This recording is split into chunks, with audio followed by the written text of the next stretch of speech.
Welcome everybody to Deep Dive for Segment 2, Stimulate Demand.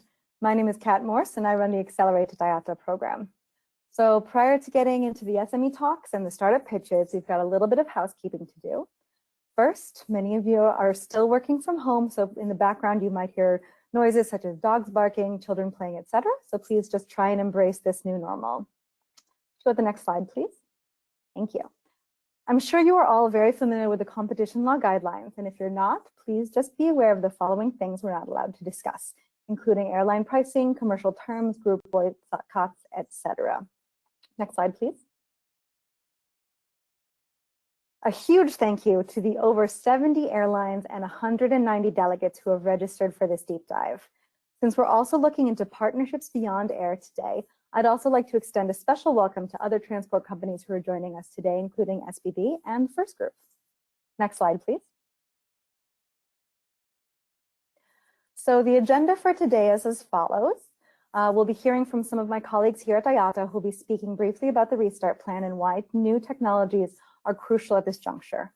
First will be Stefan Kopal discussing the restart plan, and around 15:30, my colleague Oana Savu will be discussing increased connectivity through partnerships. You'll be hearing from 8 startups today, and you'll see in the right-hand corner of your screen a question box where you can pose questions to the startups, which will answer live after their pitch, or to the IATA SMEs, which will be answered by emails. There may be some lag of the startups signing in and out, so please be patient with us and try and embrace this new normal. Next slide, please. I would now like to introduce Robbie, who works with me on the Accelerate at IATA program. Many of you already know him as he's in charge of corporate engagement and sending out the emails for this. So as many of you are already pretty aware of the program, we'll only be speaking very briefly on Accelerate at IATA. So Robbie, over to you. Yes, as Kat said, I just want to do a brief introduction to Accelerate at IATA if it's new for anybody. But Accelerate at IATA is an initiative between IATA and Plug and Play, which is a Silicon Valley-based innovation as a service company. And we started this program back in July of 2019 with a focus on digital retailing. But due to the crisis, we have pivoted our program to help airlines with their restart initiatives. We spoke to several airlines and IATA SMEs over the past few months to help us narrow down the focus areas for our program, including Stimulate Demand that you'll be hearing about today. We'll be running our programs in 30-day segments, we call them, and each segment will focus on 1 or 2 themes related to an industry restart. Each airline can either take a passive or active role in the program. So the passive role is any airline can participate and listen to these deep dive sessions that we'll be hosting throughout the rest of this year as well as the beginning of next year. But 8 airlines can actually participate in our actual program and take a more active role. And we'll be describing the program structure of that in a minute. Just to let you know, the startups that we'll be presenting today have been double vetted first by Plug and Play, where we cast a wide net based on these restart themes that we selected. And then IATA helped down select to the 8 startups you'll be hearing from today. And lastly, I'll just want to highlight again that the success of our program is related to the pilots that we're able to create between the airlines and the startups. So we really want to facilitate pilots between airlines and startups to help airlines with their restart initiatives. And I guess another important point to bring up is that to make sure we're helping the industry IATA and Plug and Play have agreed to offer this program for free from now until the beginning of March. So for the 8 participating airlines, there's no financial commitment to be part of a segment. Next slide, please. I just briefly want to touch on the themes and the timeline of the program. So on September 15th, we launched our first segment, Anticipate Demand.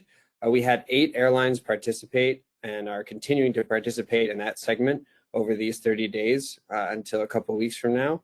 Then we're starting our second segment today on Stimulate Demand. On November 5th, we'll be starting our third segment on passenger confidence. And on November 24th, we'll be focusing on operational efficiency. We created these themes with a lot of airline input and working with the IATA Restart team. And now we're also going to be discussing the industry needs for 2021. So later in the presentation, we'll be having a poll to help get your feedback to see what areas you want us to work on and what segments we should be doing in 2021. Now I'll turn it over to Kat, who will tell you more about the program structure. Could you go to the next slide, please? Thank you. So here we are at day one of the program, where you, the airlines, will select and listen to the startups that you want to work with. Yesterday, I sent out a survey that we'll use to log your responses. We'll talk a little bit about that in a little bit as well. Next week, we are going to be setting up one-to-one calls between the airlines and the startups.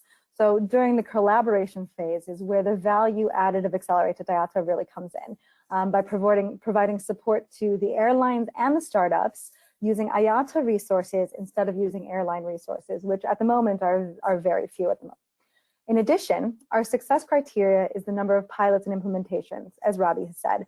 So IATA will also offer project management resources for the 30 days of the program and beyond should you decide to pursue a pilot or a POC after the program. However, we know that this is still a commercial decision, and your involvement in the program contractually does not obligate you as an airline to follow through with a pilot. So if you'd just like to be introduced on a one-to-one basis with the startups, please fill out the survey and let us know. Next slide, please. Thank you. Now I'd like to introduce Stefan Coppa, who will speak to you briefly about IATA's restart priorities, the importance of Accelerate in the restart plan, and why the industry needs new ancillaries during this time of crisis. Thanks, Stefan, for joining us. Thank you, Kat. Thanks, Robbie, and more importantly, thank you all to attend this deep dive session. This is great to have such a big turnout, and it's demonstrating hopefully the relevance of this renewed program of Accelerate. I'm not going to take that long on that part because I don't want to spoil the time, and the most important thing is our startups to pitch to you. But for all those who are joining these deep dive sessions for the first time, we thought it might be good to bring into perspective where Accelerate fits in the overall airline industry restart and demand recovery. Since this unprecedented crisis, IATA has been working tremendously on building a really comprehensive program on how we can get this industry restarted. And as you can see on that slide, it goes from areas that are more on the system capability restart, anything to do with aircraft, with crew, with certification, pilots, and all this. It also covers things that are really new due to the COVID, like the biosafety, and that's a direct impact on our passenger confidence that we will devote a program, a segment on in the coming weeks for Accelerate. It's also about restoring the passenger confidence, stimulating the demand, and I'll elaborate a little bit further on that in a minute, and also trying to manage the restrictions. For sure, one thing is that COVID-19 will probably last longer than it was anticipated in the first place. I think everybody was hoping to get a 3 to 6 month period of time of that crisis and starting the recovery period as of September. We can see for sure that it's not happening quite yet, and the importance of that restart plan is there crucial.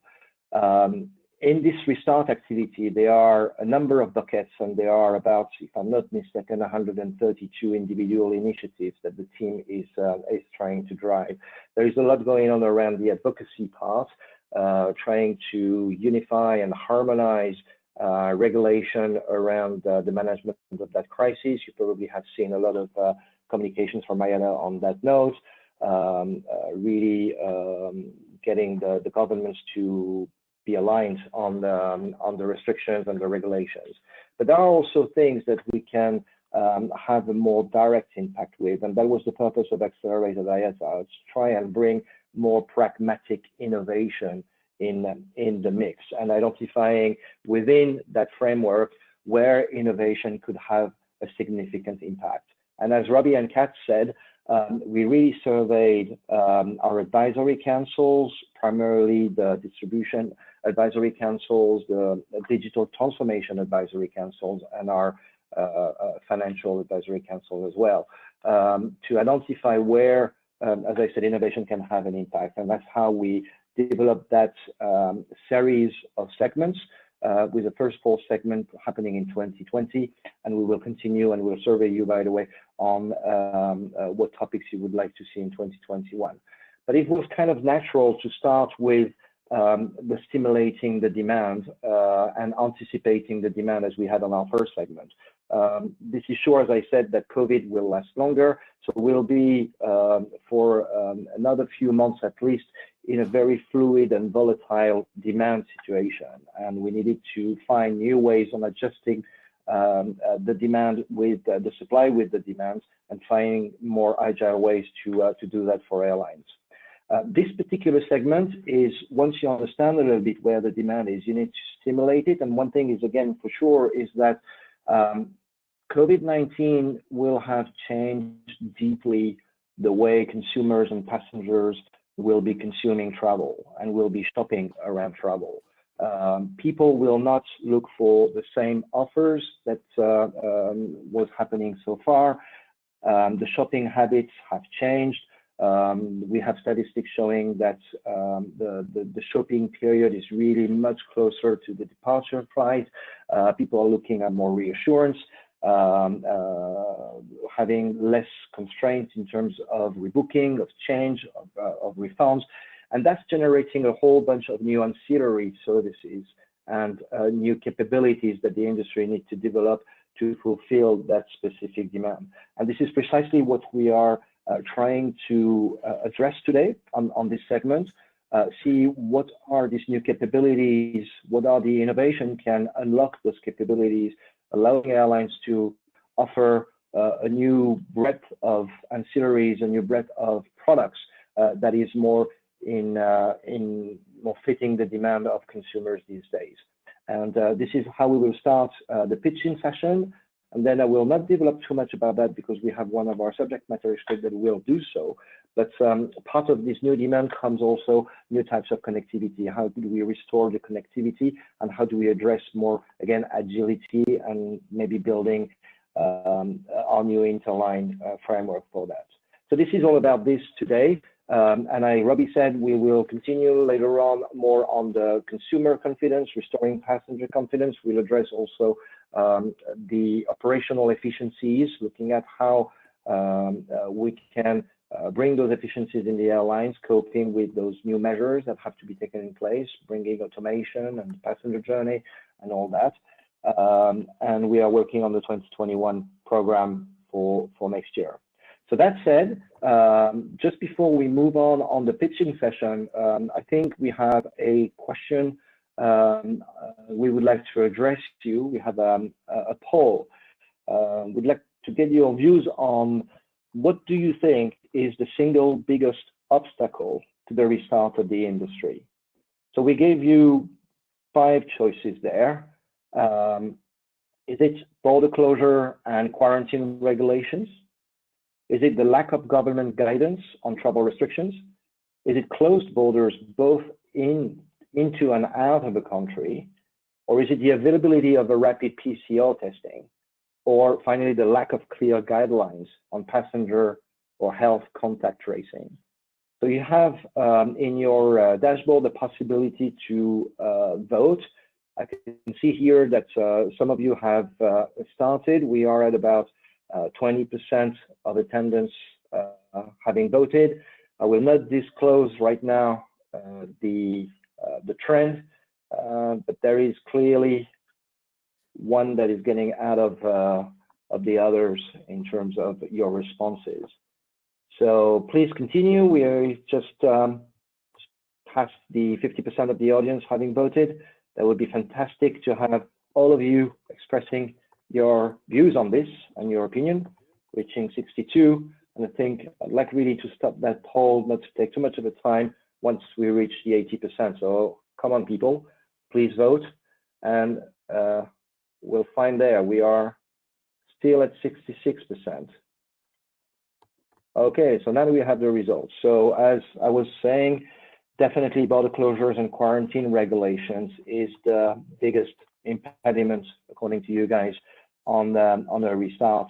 I think it's no surprise, and as you know, IATA has been advocating a lot around harmonizing those regulations and advocating for the replacement of quarantine with quick testing at departure at airports.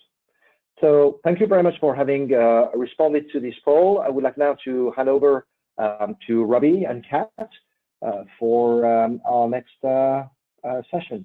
Thank you very much. So thank you, Stefan. Thank you for that overview of the restart priorities. Really appreciate that. Just to set the scene now as we prepare for the startup pitches, we've divided the startups so that the ones focused on ancillaries will be pitching first, and then the one focused on new partnerships will pitch later. In between those two rounds, Oana Savu, Senior Manager of Future Interlining, will discuss the importance of the new partnership piece briefly. I'll mention the startups will each have 10 minutes to pitch with a 5-minute Q&A after, so please don't hesitate to ask your questions through the GoToWebinar tool. Now I'll hand it to Kat, who will talk to you about the survey. Next slide, please.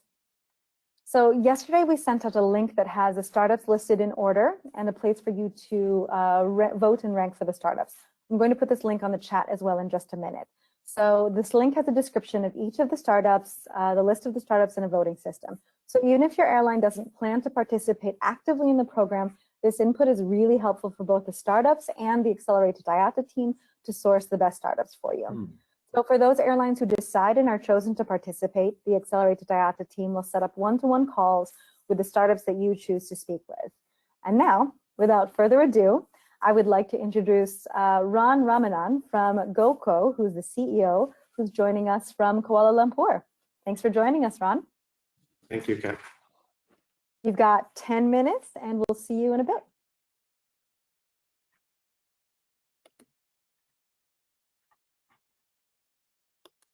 Hello, everyone. My name is Ron, and I'm the CEO of GoCo. I founded this company in 2002 and started working with airlines almost 15 years ago.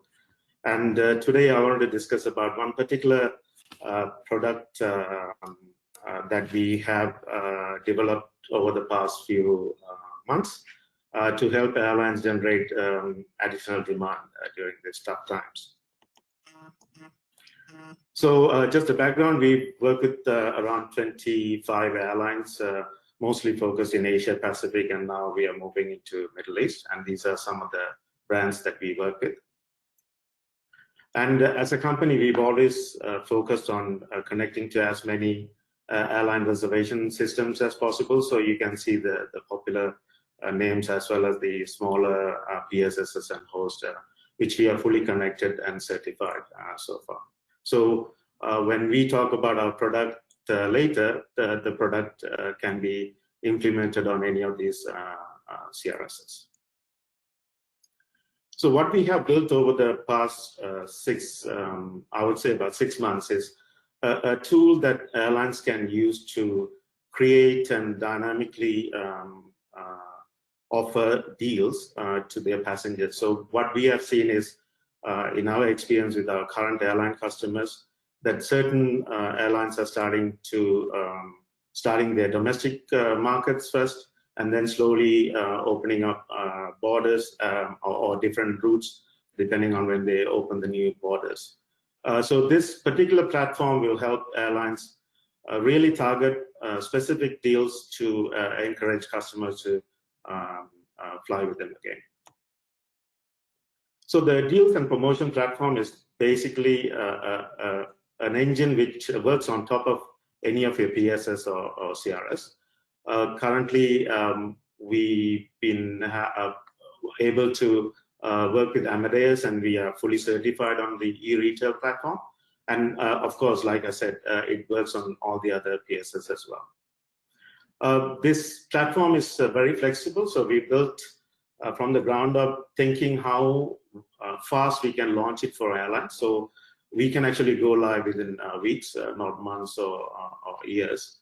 And the most important thing is you don't have to worry about PSSs and the long waiting time and CRs, because this seamlessly connects to all the PSSs and should be able to go online within weeks.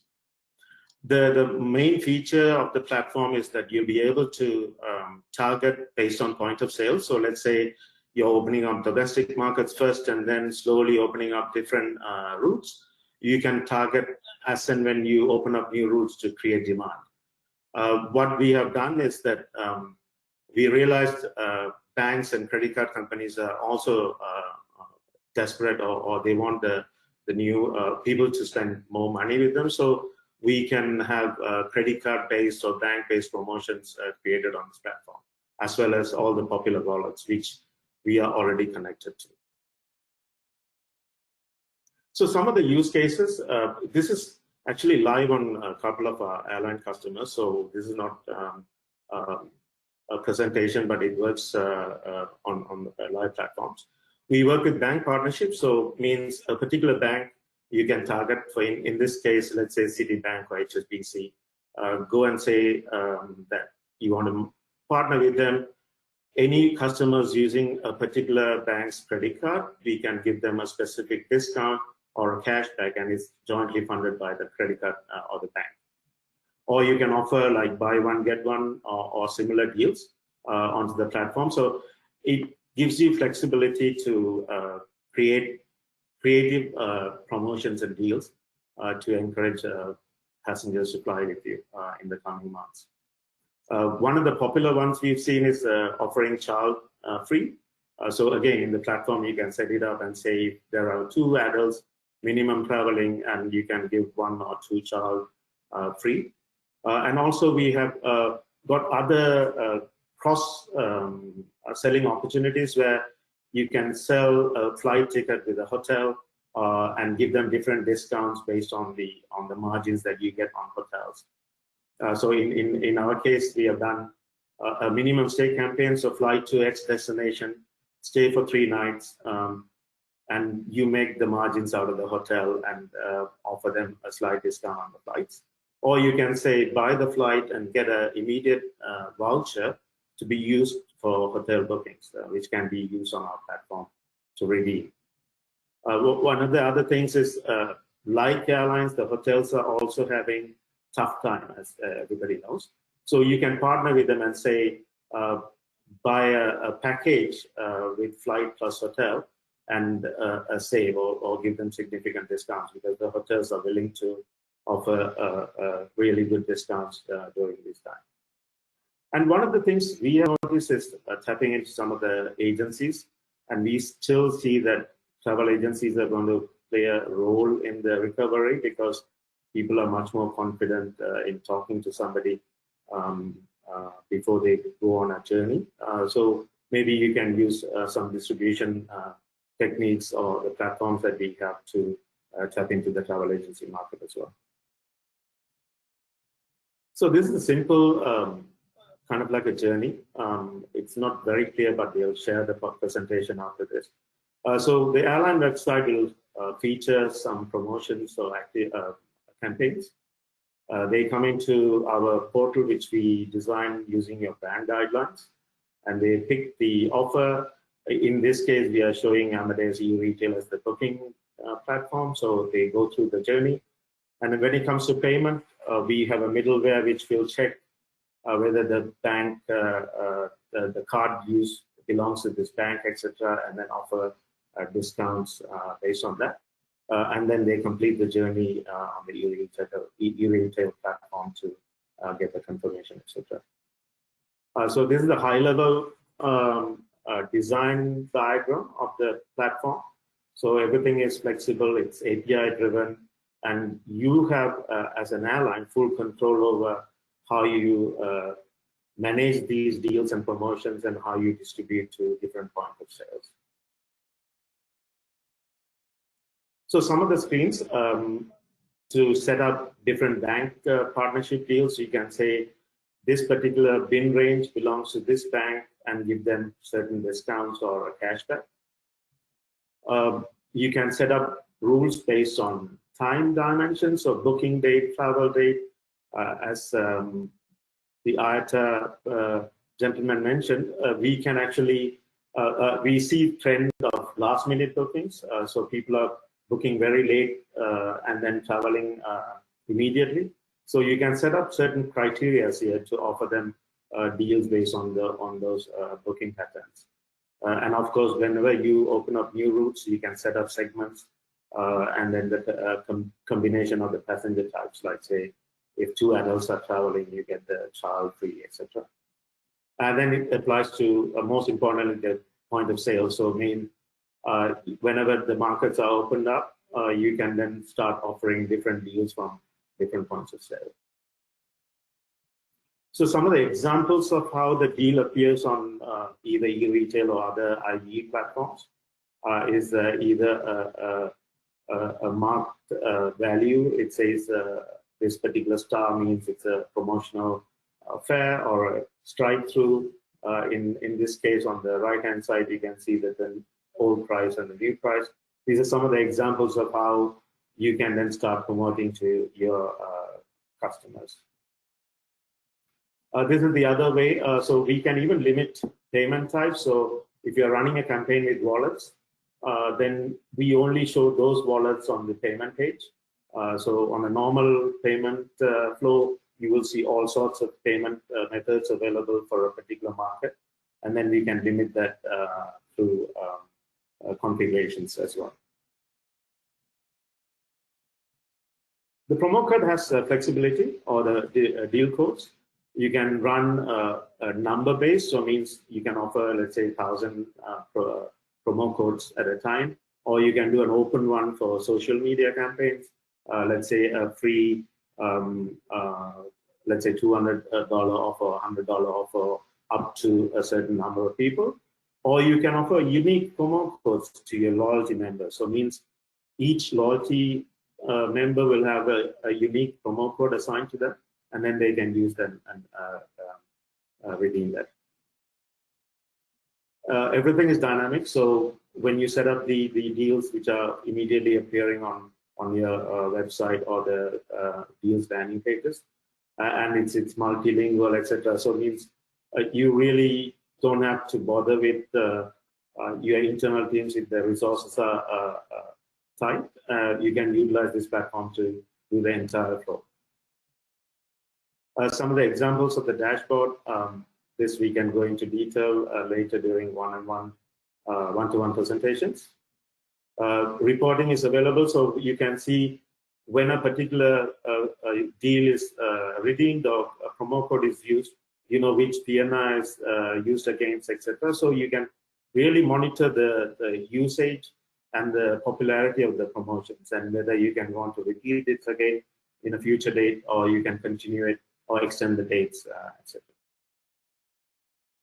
So apart from this, GoCo offers other products too. So I just want to quickly take you through some of the things that we are doing for airlines. We offer a full internet booking engine platform, which works on all the PSSs. We have a B2B distribution platform, so it's an agency platform where your travel agencies can come in and log in. So this is ideal for IATA and non-IATA agents. So they put in a top up and then they started using it. So it's easier for you to tap into those markets which were not in your target before. We offer a full API, so it means if you want to distribute to some of the biggest OTAs, travel agents, you can distribute through an API. So we built a layer on top of your PSS to manage all the look to book, etc. So you can save cost. We have a very solid payment platform which connects to almost 500 payment types. Apart from credit cards, we have all the non-credit card alternate payment methods covered. And currently we cover about 25 countries, which are most popular with non-credit card payments. And then another product, which is our flagship product, is our Trip Bundle, which is a dynamic packaging engine, which packages flight plus hotels together for you to encourage customers to buy packages. So some of the ancillaries, like we mentioned, the platform is so flexible that you can add as many types of ancillaries as you want along the booking path. This is just an example of how a typical payment page looks like on an airline where we integrate our payment platform. So you can see instead of just credit cards, we offer direct debit, counter payments, ATMs, wallets, and of course the credit cards. Some of the things we have done with packaging. So this is Etihad Holidays. They are utilizing our platform to sell packages to their customers. So thank you very much, everybody. I'm happy to take questions. And if you are interested in any of the things that I've showed, please contact me. Thank you very much, Ron. We have time for 1 or 2 questions. So we've got a couple of questions coming in as well. So the first one that we have is, how have customers who use your solution during the COVID-19 crisis benefit versus those who may not have? I don't know about the may not have, but the ones who has, they've been really utilizing for their domestic travel now. So we see this in Thailand, Indonesia, and some parts of Vietnam, where they sell like a package where they bundle it with the hotel and give different discounts for flight deals, just to encourage travelers to travel. And they see a big saving, both getting from airlines as well as the hotels. We see some kinds of bookings. Great. So you showed the Etihad travel packages. Do you only do white label on airline.com's website? Yeah, that's been our focus so far. So what we do is, in Etihad's term, we also cover their stopover packages. So they encourage people to come and stay in Abu Dhabi while they're traveling. But yes, we mostly do white label on airline websites. Great. Well, thank you very much. Unfortunately, you went a little bit over on your pitch, so there are still, no, don't worry about it. There's still questions coming through. So what I'm going to do for all of the panelists today is any questions that come through that don't get answered, I'll send this to all of our panelists, and you'll be able to answer them by email, and we'll send this to all the registrants. That way, people can still get their answers, their questions answered, and be able to hear from you directly. So thank you very much, and I'd like to introduce Robbie, who will be presenting the next startup. Yep, thank you, Kat. And I think you already saw him for a second, but please welcome to the stage the CEO of Caravelo, Iñaki Ariz, who's joining us from Madrid, Spain. Hi, Iñaki. And I also want to just mention briefly that Iñaki was part of our Batch Zero Accelerate at IATA program. So thank you for coming back and pitching again. Really appreciate it. Okay. Hi, can you guys see me okay? Can you guys hear me okay? Yep. So your 10 minutes will start as soon as you open your presentation. Good. So my name is Iñaki. I'm the CEO of Caravelo, a company that has been in the aviation industry for, I'm not, sorry about that, because apparently I'm not sharing the right thing, right? Sorry about that. Okay, let me do this. Let me now share the screen. And hopefully it's all good now. All good now. Yep. Okay, perfect. Sorry about that. So as I was saying, my name is Iñaki. I'm the CEO of Caravelo, a company that has been in business for more than 10 years now, serving airlines in their digital challenges. Now, today, this presentation is very important because I'm not going to talk about things that we could do to stimulate demand or things that might drive revenue. Today, I want to share with you real results, cases, and data of real airlines that are generating demand and are growing revenues today, okay? Now, having said that, let's not underestimate where we are. We are in a very difficult situation, and I think we never thought we would see the things we are seeing right now. And if we listen to IATA, well, things are not going to get any better very, very soon, right? This is how bookings are going to look like. People are not going to book in mass, right? Now, this is a process. COVID is not going to kill aviation. COVID is going to change aviation. And I think now we are right here in this part of the process where selling is very difficult. We are all trying to sell and it's very difficult. Eventually, we will manage to make it, but it's going to be through a new retailing technique and portfolio. We cannot do the same things we did in the past and just wait for them to work, okay? Now, the kind of future and industry we all want to build is this one.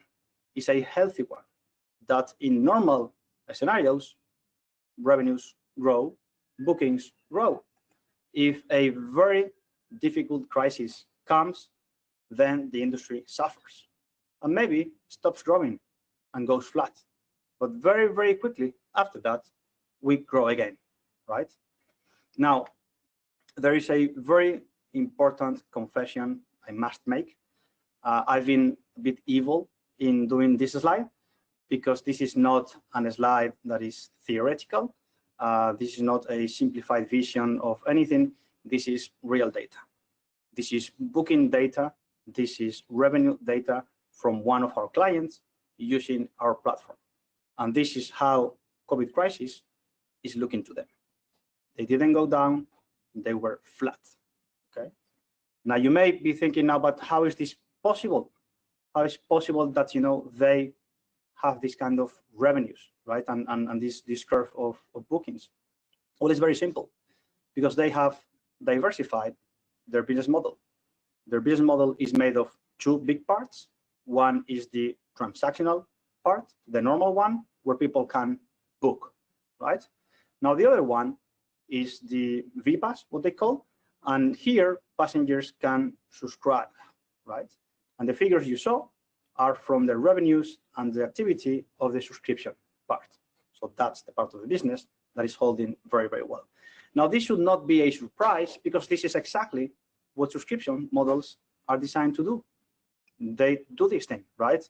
Their default scenario is retention, as opposed to transactional, where, you know, the default is churn. So if nothing happens, the clients stay with you, the clients pay you, the clients fly with you, right? Now, how does a subscription offer for an airline look like? Well, it can look very, very different from different airlines, and we have different clients having very different setups. But this is what, for instance, Volaris did. Something very simple. In exchange of a monthly fee, you will get a monthly flight in my domestic network. That's it.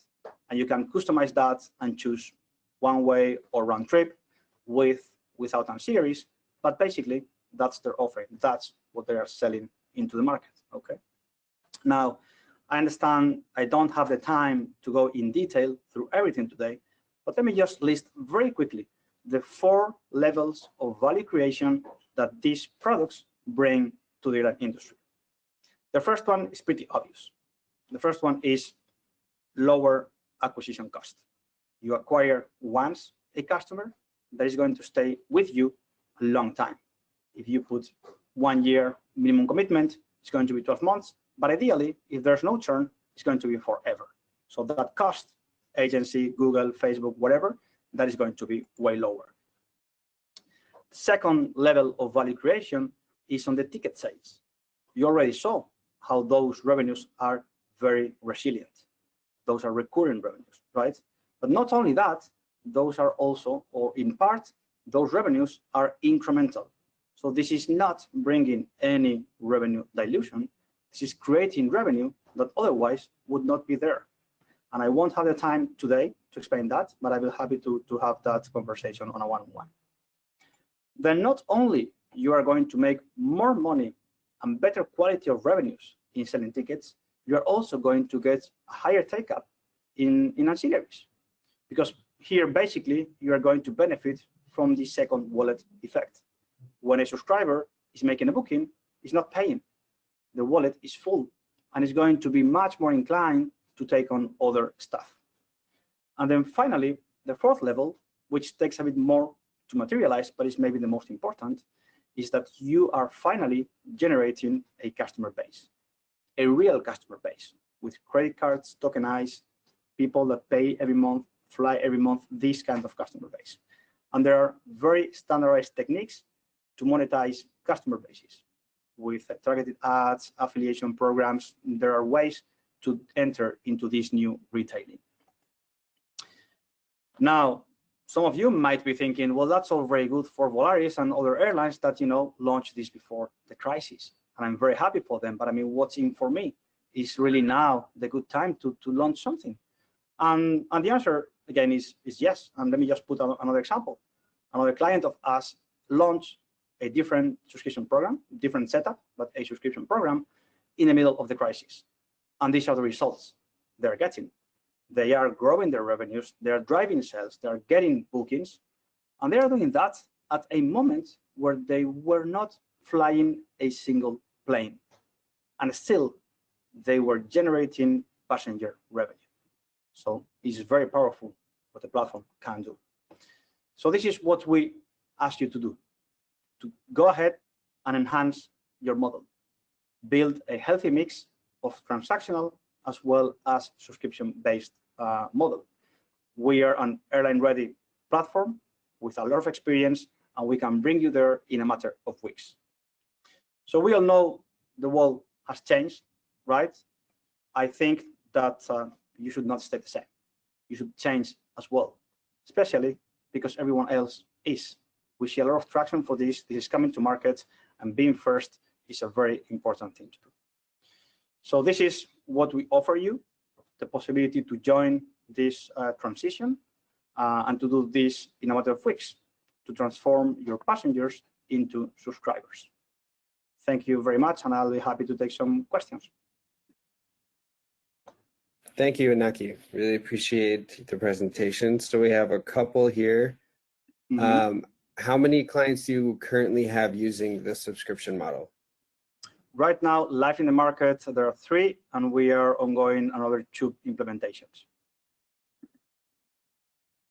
And what does it take to pilot or test the subscription model with an airline? Well, it takes an implementation with the PSS as well as one with the payment gateway. That's about it. How long does that take? It's weeks. The last implementation was 7 weeks. So this is in reality what it takes. Okay, thank you. We have a question coming in here. Does your system recommend subscription pricing, and how? There's no kind of like automated algorithm suggesting pricing or anything like that, because this is a very different way to price compared to revenue management, right? So what we do is we sit down with the airlines and we help them with our experience and data to define the right pricing model. But in the end, it's the airline that has to choose the pricing. Now, pricing, even if for the consumers is flat, doesn't mean that you can't change the pricing. There are campaigns and there are ways to change the pricing on an ongoing basis. But it's not similar to revenue management. It's more like running campaigns. Gotcha. Okay. And then there's a little question on your use of the word recurring revenue versus incremental revenue. How does that work with your system? Well, it's simple. We deliver 2. So first, we deliver incremental ticket revenue, which means ticket revenue that would otherwise not get to your airline.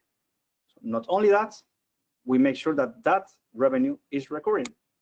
That revenue is going to come 1 month and the next and the next and the next, because that is how subscription models operate. So it's a combination of both incremental and recurring revenue. Great, thank you, Iñaki. I think that's all the time for questions we have at the moment. If you have any more for Iñaki, please put them in the chat. Please fill out the survey. If you need a link to the survey, look in your chat. Thank you very much for your pitch, Iñaki. Really appreciate it. Talk to you guys. I'll bring up, thank you. I'll bring up Kat to introduce the next startup. So the next startup who will be pitching right now are Hi Koala. Ben Leon, who's the board member and head of commercial, will be pitching on behalf of Hi Koala. Ben is based in London. And later we're going to bring on Hugo Well, the CEO, who's based in Paris. So Ben, over to you when you're ready.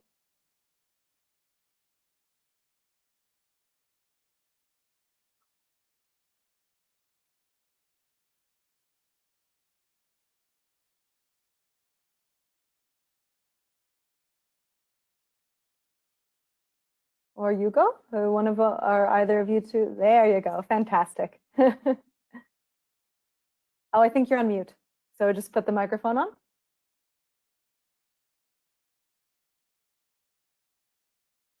Apologies all for technical difficulties. Again, this is the new normal that we're living with. Still on mute, unfortunately. Let me see if I can unmute you somehow. Thank you. It wasn't letting me unmute. I was clicking the button. Okay. Perfect. And we see your screen right now, your desktop. So you've got 10 minutes. Great. So thank you very much. And I'm delighted to be here. Thank you to IATA. Thank you to Plug and Play.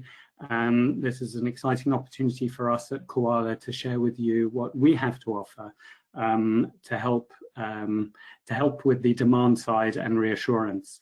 The whole essence of Koala is to make travel insurance simple and travel insurance how it should be. I don't know how many of you have had experience, or at least your friends and family members who've had experience of having to claim from traveling insurance, and the pain and the dissatisfaction that it causes with all the bureaucracy and the time and the effort that it takes to chase. So Koala is here to change that. We know, we've heard from Stefan, from everyone here knows how dramatic the situation is with COVID-19 for the aviation industry and for the travel industry. And we're inviting you here to be part of the what we call the Koala Insurance Revolution. It's really creating a tech-enabled, customer-centric, data-driven experience that will allow a first-class customer experience. And at the same time, very, very clearly, our focus is on helping you stimulate demand and, importantly, to cut your costs. So who are we? Well, we are a team that has got 3 pillars of strength and expertise. First of all, insurance expertise. Our partners are Swiss Re, one of the largest reinsurance company in the world, based in Zurich. Wacam, which is l'assurance parisienne, that recently rebranded as Wacam. Sena is a startup insurance company that we work with. One Insurance, based in Malta, and many others. Added to that, we have the airline expertise, and we have myself, Peter, Nikolaus, who are all on the board, and we joined the Koala Revolution ourselves. We have experienced, myself, over 25 years with airlines, starting at British Airways and then working with a number of airlines around the world for startups, for turnarounds. My focus has always been on commercial and distribution and customer service. And a little test for all of you is we've got all the IATA 2-letter codes for the airlines. If any of you can actually decipher all of them, there'll be a prize for you. And then, of course, we need the tech expertise to make it all happen from a data perspective and connections perspective.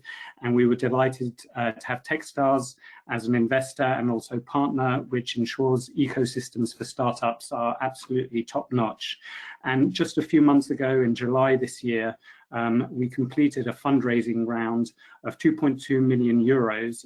So this was a strong financial backing and a huge amount of confidence that we've gained from investors and from the industry during this COVID time, because they see that we really can help with making a very big difference to airlines and to customers.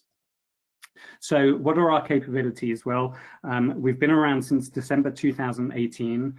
Hugo, Leo, and Anthony were the founders, And we've already got a number of airlines that we're in discussions with. One is fully integrated, 2 are in the final phase of integration, 4 are at final contract stage, and a number of others are at early discussion stage or advanced discussion stage.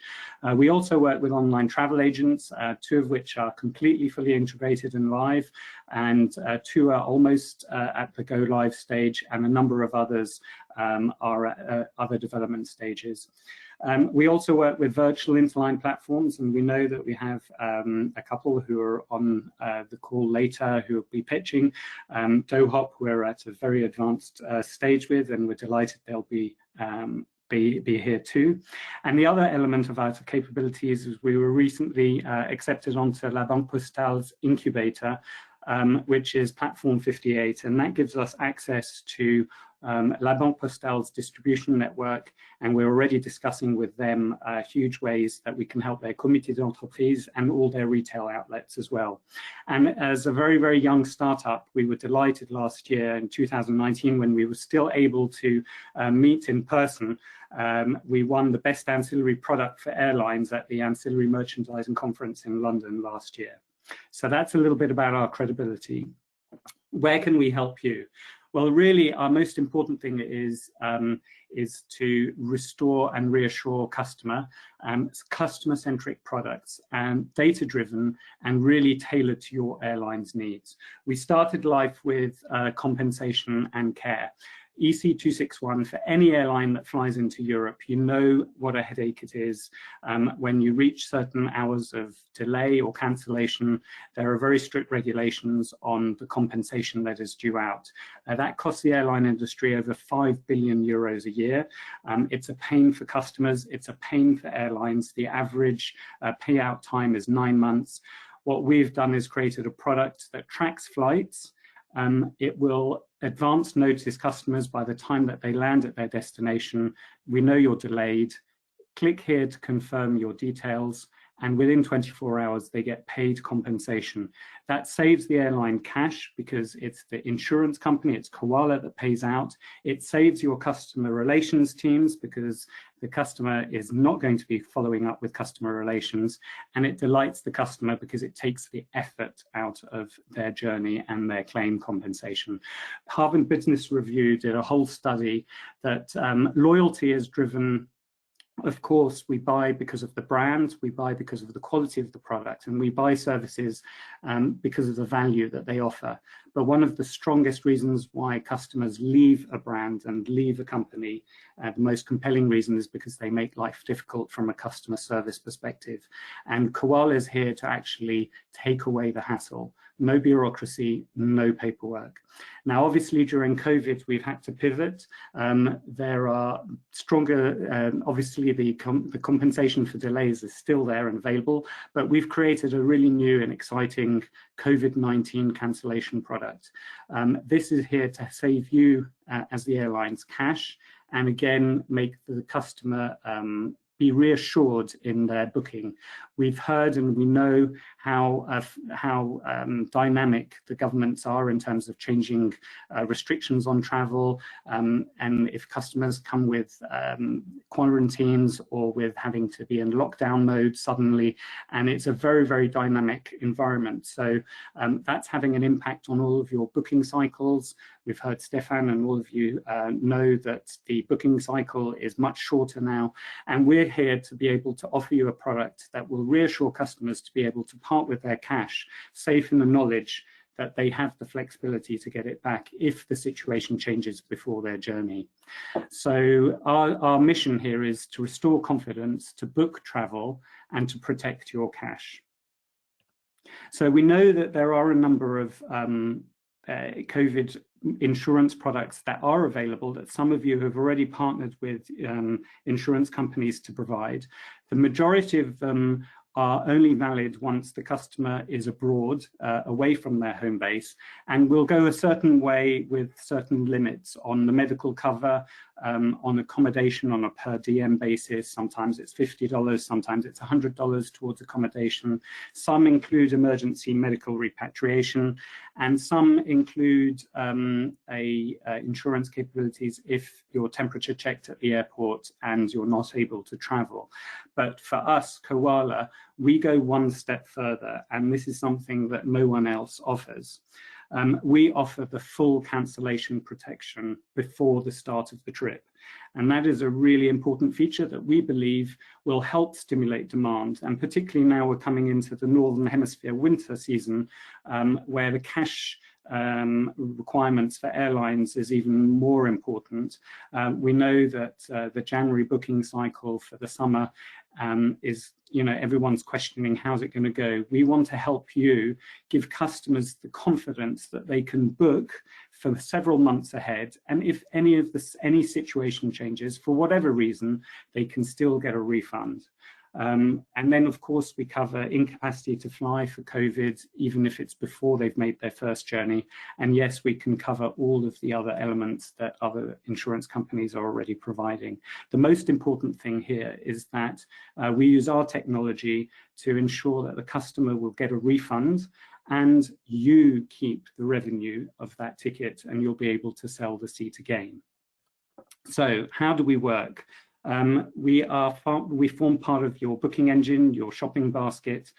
We have flexibility to work with you in whichever way you want. We plug into your PSS, or we plug into your IBE.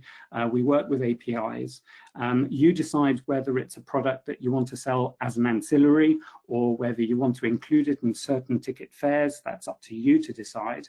And then the customer at whatever point decides that they're not able to travel because they're in a restricted zone or whatever it is, they engage, they log on, they give their security details, we confirm their details, they ask for a refund, we check with you to make sure that you cancel the ticket, and then we issue the refund within 24 hours. It's quick, it's easy, there's no paperwork.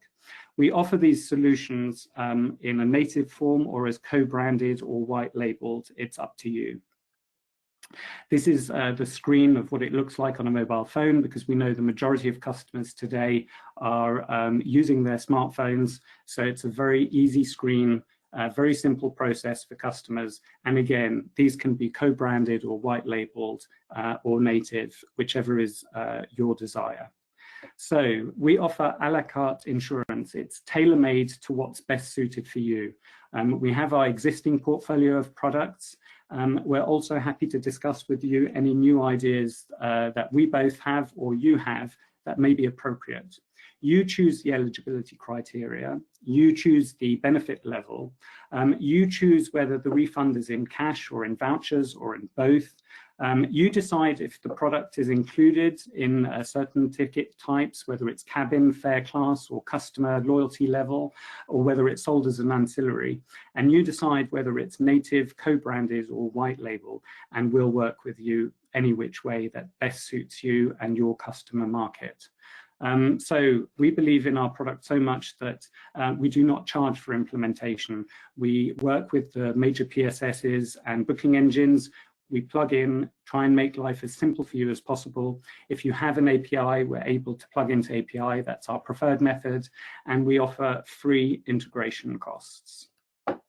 Thank you very much. There's Ugo, who's the founder, and myself, who would be very happy to answer any of your questions. Great, thank you very much for the pitch, super interesting. We do have a couple of questions here. So Hugo, nice to see you again. Nice to see you. Yeah, one of the questions that we have here is, explain to us a little bit about your business model. How do you share with the airline that the price the passenger pays, and how does it work in terms of the cancellation? So we basically work out, and this is where it's tailor-made. So for every airline, we do the data analysis, and then we work out what the cost of that insurance product is. And that cost will include the sort of revenue for Koala included in that, and therefore the airline knows what the cost price to the airline is. If the airline wants to make a margin on it, they're absolutely able to add that margin on top. That's up to them, and we work with each airline depending on their profile and what the actual cost base is to try and get that sweet spot. The most important is to get the sweet spot towards getting as many people to have it as possible, because it cuts the back end customer relations costs, and we work with each airline individually on that. Okay, great. So everything is actually really bespoke for each airline, tailored to the different products that they might want to use, especially ancillaries, especially insurance, is really important in this type of crisis. So there's not one size fits all for any airline. Well, it's not one size fits all. We've got this menu, and then we work with each airline to work out what's most appropriate for their customer base and what they're trying to achieve as well. Okay. Another question we have here is that you say you integrate directly into a PSS. How long would it take between an airline deciding to work with Koala and time of implementation where customers are live and being able to purchase these products? So we have a whole engagement cycle of defining what the product is, then in terms of the legals as well, the contract side, and then from the implementation side, it's the same as what Caravello said. It's actually 6 to 8 weeks from our side. We're an agile team. We've from the fundraising round that we did in January, we've recruited additional members into the team, so we're actually ready to deploy wherever the focus is. So we can act very quickly. Normally what we find is it's the availability on the airline's partner PSS that we plug into when their availability is, but we can work very quickly. Good. Now, tell us a little bit how you said that you're partnered with major PSSs. Can you tell us which PSSs that you are already working with and whether or not those connections are certified? So we're working with, well, the different airlines have got different, their different systems. We've got, well, it's all the major ones that you know. We've asked them before all of this whether we're allowed to mention all the names, and we haven't got their answers yet. So we can't give all of the names. We wanted to be able to share it, and those names that we were able to share with since we spoke last week, and now we've been able to put their logos on, so you can see. But suffice it to say that we know all the key players, both the major ones and the niche ones. Great. Well, thank you both very, very much for your time and for pitching. And I saw you pitch maybe 6 months ago, and a lot has changed in the last few months. So it's great to see your evolution so far. Thank you both. And we do have a couple of questions, so I'll send those along by email and send the answers of Hi Koala to everyone involved. Thank you both very much for your time. Thank you. Bye-bye. Bye. I'll introduce Robbie, who will have the next startup. Thank you, Kat. I would like to bring to the stage the COO of PlusGrade, Pramod John, who's joining us from Montreal, Canada, and who will later be joined by his colleague Emma Welfare, who's the VP of Products, coming from New York City. So, hey, Pramod, thanks for pitching today. Thank you, and I hope you can hear me and see me okay? Yep, we can hear you. We see your screen, so I'll start your 10 minutes, and good luck. Perfect, thank you. And again, thank you, Robbie, thank you, Kat, and thank you, Stefan and IATA for having us over here. So PlusGrade, we presented a couple of months ago as well. Who we are now in the 11th year of our inception, and our platform is around ancillary revenue and merchandising. The concept is really around bidding.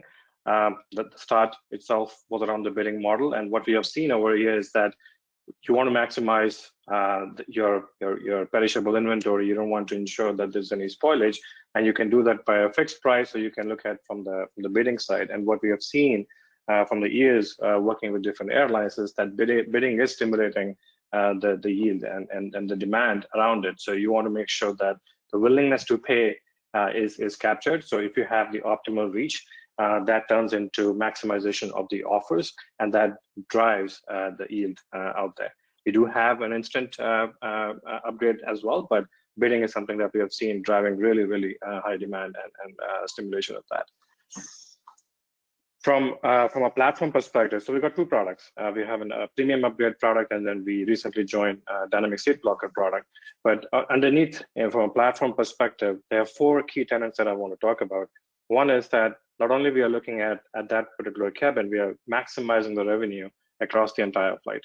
And the focus really is about making sure that you are looking at the load factor and then you're driving the yield.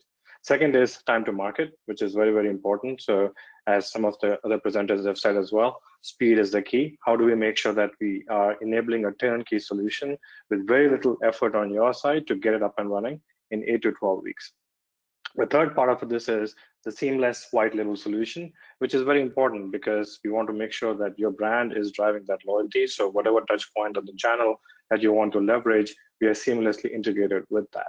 And the last very important part of it is that when you got a large customer set, and we've got 70+ partners now over the last 10 years, is that gives you a lot of information and insights about willingness to pay.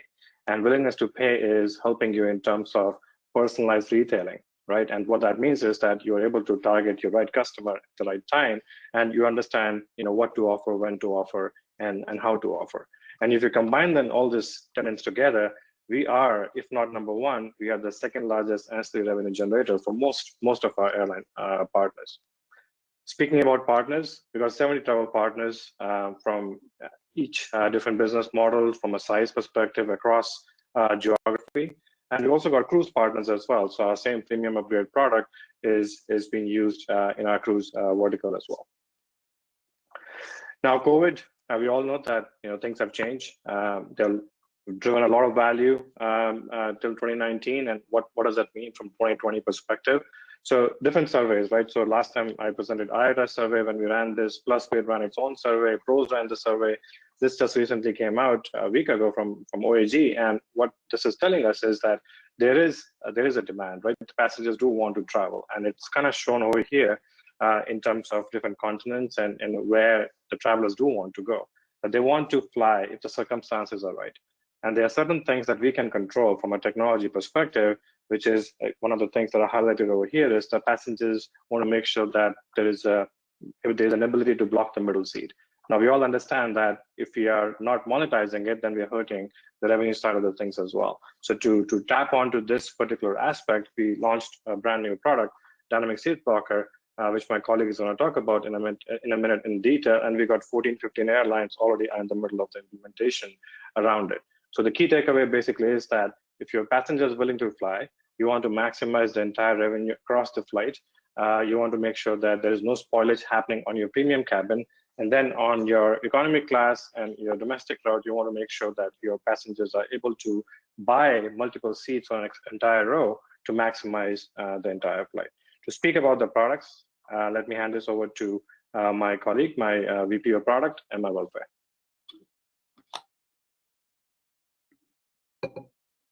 Thank you, Pramod. So yeah, I'm going to do a little bit of a deep dive into the products and some case studies to help understand how they've been performing. So let's start with our cabin upgrade product, which is really our flagship or our bread and butter, as we've called it, because we've been doing it every day for the past 11 years. This product leverages the travelers who've already committed to a trip. They've made a purchase, booked their ticket in a lower cabin, and it extends an offer to upgrade to a higher cabin, and then later uses your unsold inventory to fulfill those.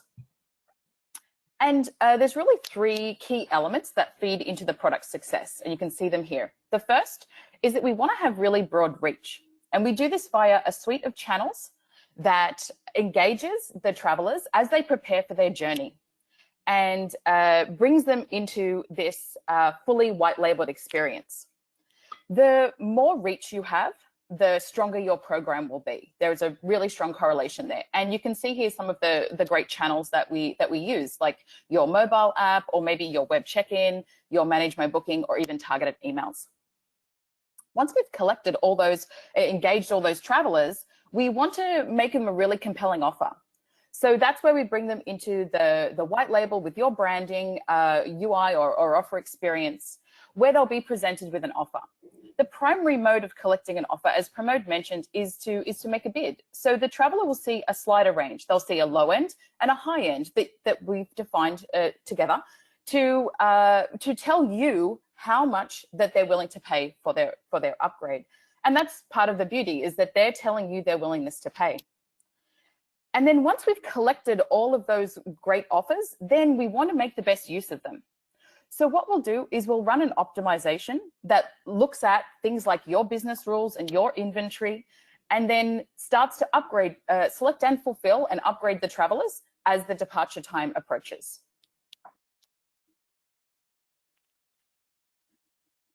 If we move on to the next slide, our second product is our dynamic seat blocker. And dynamic seat blocker really, it's built on the same principles as the cabin upgrade product. We want to have great reach, we want to extend a compelling offer and then seamlessly fulfill it so the traveler has a wonderful, great, more comfortable experience.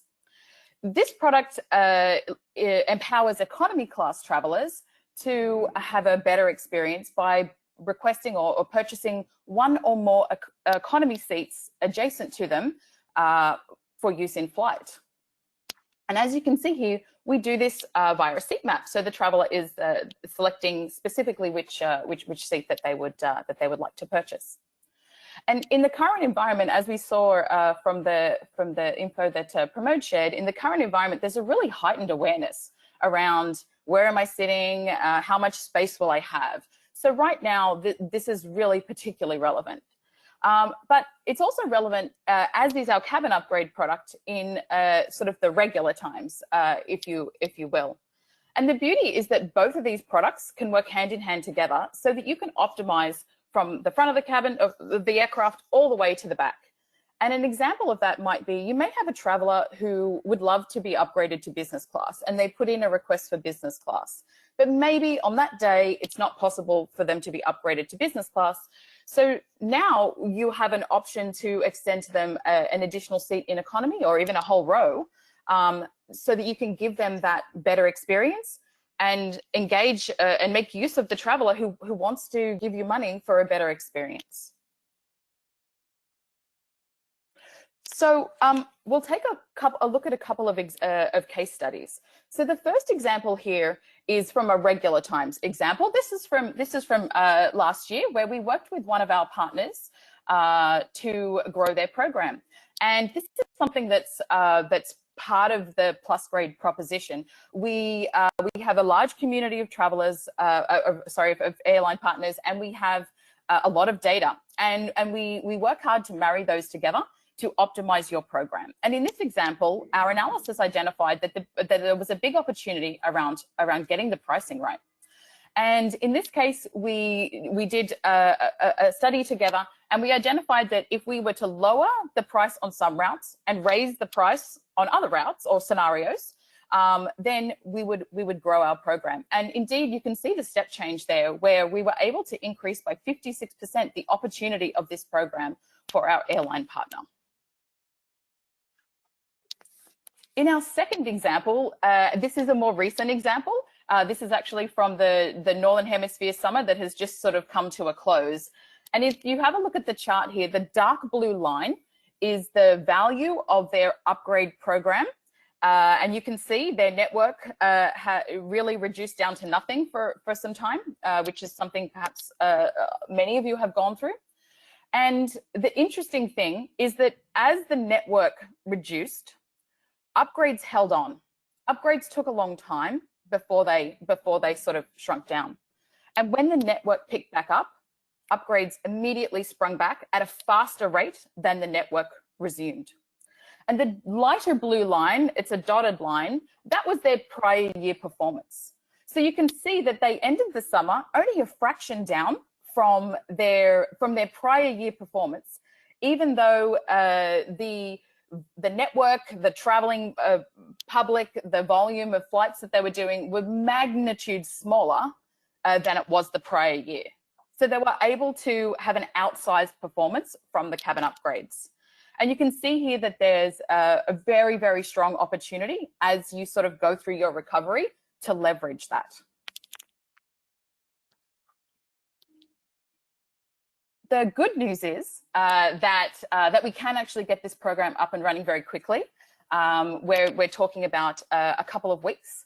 And the reason why, how can we do that very quickly, is because the platform's really built on configurability. It's it's designed with a community in mind, and we're able to get you set up through our integrations with major PSS and payment gateways in a very fast time frame.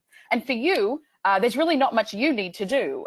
It's really around the business rules and getting that pricing sort of framework in place, things like imagery, very lightweight stuff to get you up and running. So with that, I will hand back to Pramod. Thank you, Emma. And as Emma described, the two products that we have pitched today, one is an upgrade product, which has been up and running since last 10 years with 70+ partners, and a new product that we launched a couple of months ago, already with 14, 15 airlines in the middle of the implementation, around blocking the middle seat in the row and monetizing that opportunity. And the numbers over here kind of speak for itself in terms of the partner base that we have, the number of ASKs that we drive, which is more than 25% across the globe, and the amount of revenue opportunity that we have created for our airline partners, north of $5 billion till date, and the number of upgrades that we have done so far. So as Emma has described, the solutions are built in a way that you have understandably less resources today, now more than ever. How do we make sure that we can get that going as quickly as possible, taking advantage of the changing market trend in terms of getting passengers back on the plane? And then once they're back on the plane, how are we maximizing the revenue and the yield on the entire flight? So with that, I'll open up for questions, comments. Thank you, Pramod. Really appreciate you and Emma pitching. We do have a few questions that have come in here. We have time for a couple. Someone asked, what is meant by soft block under your dynamic seat blocker? Good question. It means that the product uses seat blocking. That would be to use a block code on the seat. It means that we don't take the seat from inventory. And what that means is you can continue selling on the flight. So you can continue selling seats. Perfect. Thank you. And then have you seen any regional trends in terms of the use of the seat blocker? That's a good question. So I think that for this extra seats in economy product, there definitely is an opportunity for very long haul flights where maybe the traveler wishes to lie down. But there is also demand on short haul, and we have actually seen quite a lot of activity on short haul where it becomes more of a blocked middle seat, just for sort of a little extra, I want to pull my laptop out, or I just want a little bit of extra leg room, or elbow room, sorry. Yeah, gotcha. But you haven't seen any difference between it being more used by airlines more in a certain part of the world? Oh, regions?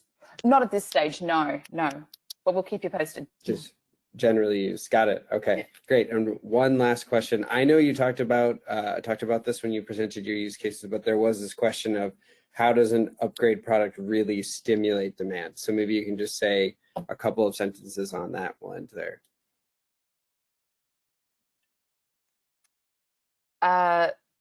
So I think that having it as an option, if travelers are aware of this being an option, that in itself can drive travelers to your airline because they know that there's a chance to request an upgrade or to purchase the block seat or several seats between them. Yeah, and I think I'll add to that is the key thing that we observed in all the surveys that we conducted and talking to our partners till date for the last 6 months and going through this recovery process is travelers want choice, and they want to travel, but they want choice. And the choice could be is that if there's a long haul flight, I want to have an upgrade. If it's a short haul flight, and then I want to make sure that I have middle seat block or the exit row seat blocked. So the choice is coming out loud and clear. And then from an airline's perspective, they also want to have a choice to say whether do I want to charge for that or I don't want to charge for that. How do I control that pricing? And we are sitting on that platform which allows that to enable that. Great, thank you guys. Well, I know hopefully I'll be able to use my seat blocker next time I fly with my kids. Maybe I can get myself some extra elbow room. Really appreciate your guys' pitch. I'll bring on Kat to introduce the next startup. Thank you, guys. Thank you, guys. Thanks all very much.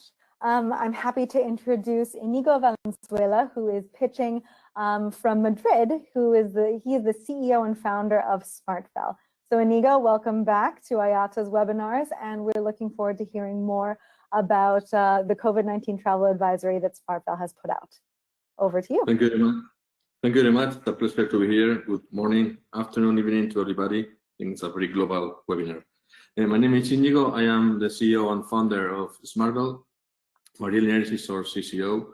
Okay, we are a company that is a travel tech company that has developed AI and technical solutions to empower travel companies to inspire destination travel. No? We give a lot of different solutions about that. But with COVID, we created a new set of solutions to stimulate demand, enabling travelers to make informed decisions with updated information about entry restrictions.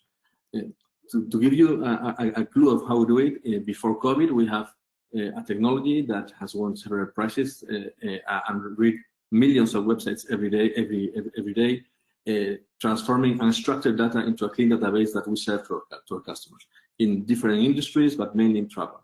When COVID came, we thought, okay, there's an opportunity to add value to our customers, so let's build the best of technology to use the advantage that we have with our content technology to develop a solution for that. So we integrate the different databases, and we read hundreds of official websites every day to get all this information in order with all the information that is relevant for the end user. Our view is that before COVID, it doesn't matter if you have to make a travel or if you want to make a travel. There were several components. Price and convenience were the most important, and we were helping with inspiration.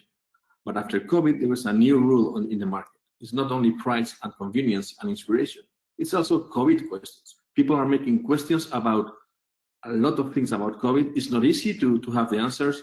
There are many questions that the answers change almost every day. So if you don't have the answers, if your customers do not have the answers, they will collapse about making the decision, and they will simply not go forward. No? What kind of questions? We think, where can I travel to? Do I have to make a quarantine? How? Is it a PCR? What kind of PCR? How many hours? A form? Which form? Where do I get that form? Etc. etc. No? How is this area affected by COVID? Are coffees open? A lot of questions that people are making all the time, and if you don't get the right answer, they just say, okay, let's wait and see. I don't see it very clearly. It's not easy to have all these answers answered correctly well and in the right manner. So with this in mind, we developed these two solutions, the entry restrictions and the safety index. The entry restrictions is a solution where we provide with all the answers that the customers need about COVID, all the entry restrictions available, with the main KPIs and with all the information that a traveler may need to take the decision forward. The safety index is another kind of product to provide peace of mind about the security of the destination. We download all the official databases of COVID at regional basis, so the traveler can get to know what is the real impact of COVID in anywhere in the world with real data. The first one, entry restrictions. The main features is this always official and confirmed information. This is critical. We include the critical KPIs, quarantine, PCR, forms, etc.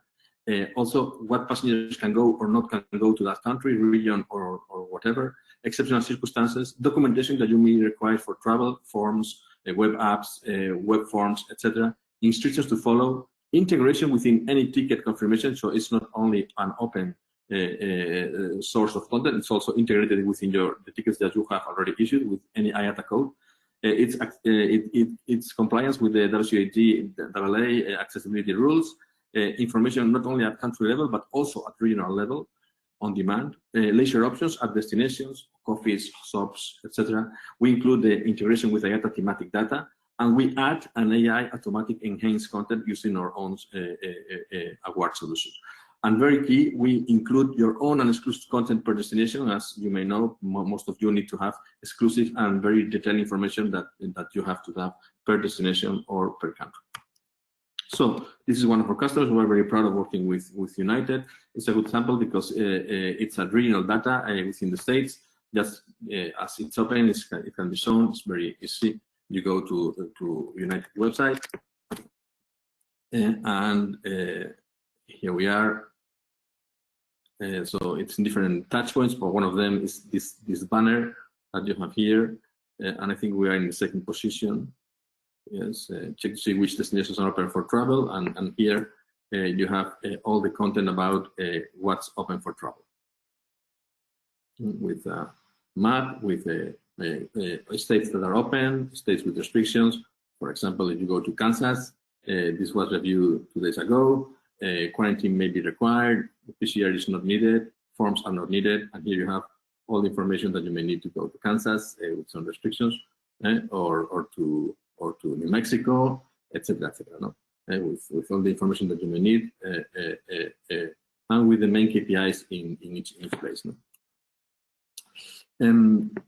The same with Iberia and other airlines that are including our solution for international travel or for domestic travel. It's exactly the same solution. The safety index, it's a solution that provides peace of mind to travelers, knowing which are the safest places right now. It's a very good tool to push last-minute bookings, and what really matters is not how a country has been; it's not even how a country, how the region that you're going to is doing today now. And this is the information that we can provide.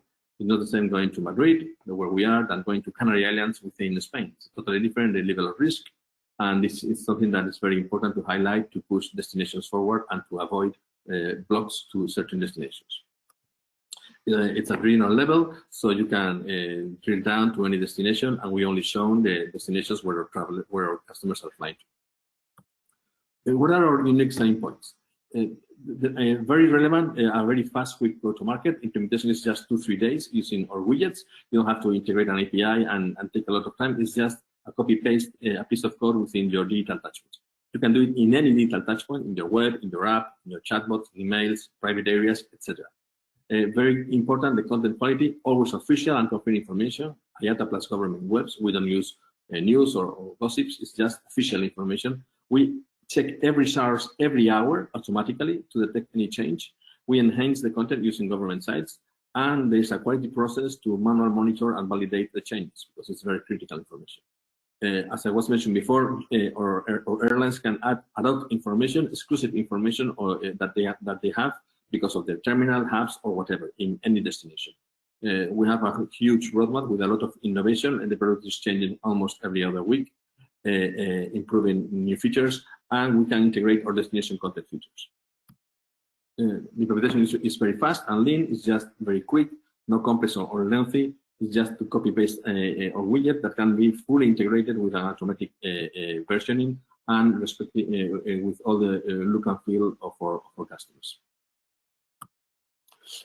Just very briefly about our roadmap, we are going to include HubCTC for this October, an API for after booking changes just right in October.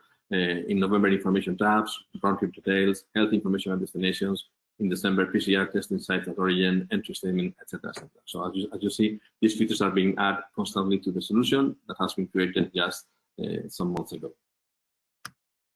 Our destination content solutions complement this set of products, and it's a set of products around what to do and to inspire travel to any destination worldwide. These solutions include points of interest, events, travel guides, tours, hotels, restaurants, and any third-party ancillary that you want to promote. It can be used in any device, in any way, and here just a couple of samples with Singapore Airlines, for example, one of our customers, or with LATAM Airlines, another very great customer that we have. That's it. We just to give you some highlights about us. The company was founded in 2013. We are in Madrid, 24 employees, financially secure, and tier 1 customers. Thanks a lot. Great, thank you, Inigo, for the pitch. And I don't know if you were here earlier, but we polled the audience, and they said 72% of the audience said that border closures and quarantine regulations are the things that are the biggest obstacle to travel. So SmartVail has a super interesting solution for clients who need to know more about this. So this is great. We appreciate it. We've got a couple of questions here. How long does it take to implement the product from start to finish? Very good question. Thank you very much. Our record, it's been 2 days. It's really fast, It's just a matter of copy paste a piece of code, and it's a plug and play solution. So it's extremely fast. Of course, the contracts may take a little bit more because legal, etc. But technically speaking, it's just 1 or 2 days. So for example, to give you, we can tell with Iberia, it's been the total process 5 days. No? With other big airlines, 2, 3, 5 days, no more than 2 weeks in any case. Great. So another question we have here is the information provided more general information, or is it possible to include personalized information to a passenger? Okay, it's general in the sense that if you're traveling from one country to another, is the information that is relevant for all of the passengers. Or airlines can include a specific information that they want to have because they are compelled to do it, or because they have a special requirements in certain terminal or whatever, and this is totally possible. But it's general information. General information. Okay, so for example, if a client is searching on the website, they won't see I'm leaving from Switzerland, and then you're going to the United States. You won't find that information. Yes, you will find information to get into the States, and with a statement about getting into the States if you are from Switzerland. But there are a lot of specific requirements. It depends if you are a resident in the States or not, if you are you belong to the army or not, you work in the States or not. There are a lot of requirements that, as all of you know, have to be taken into consideration. It is not possible to make a direct statement because this is not black and white. It's gray. No, it's not binary. Got it. Okay. That is all the time we have for questions today. There's a couple more that are going to come through, but as I mentioned, we'll send this to you and then have you answer it and send it to all of the participants. Thank you very much, Inigo, for your time and for pitching your solution. It's a pleasure. Thank you very much. Thank you. Bye. Hi. So the next person we're going to introduce is Owana Savu, who is a senior manager for Future Interline here at IATA. Owana will be giving us an overview on why new partnerships are important in the restart context. Thanks, Owana, for joining us today. Thank you very much, Kat, and good morning, good afternoon, everyone. As Kat was introduced me, my name is Owana Savu, and I work in IATA Standards team, mainly looking after the interline-related topics.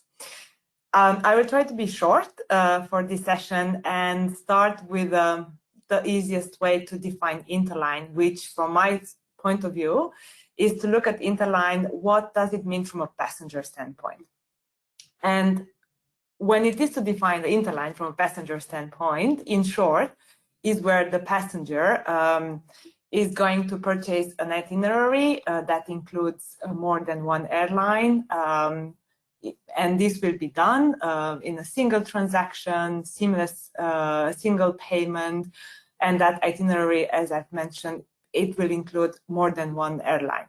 It also means from a passenger perspective that with this, if you want, contract, they will be able to check in from the beginning to the end, they and their baggage, and also they will get the protection if something goes wrong.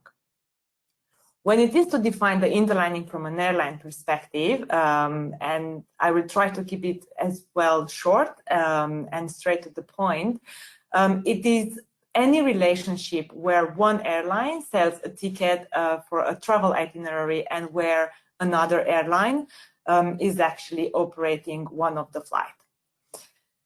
So we're talking about the restart phase and why interline is so important, especially during the restart phase.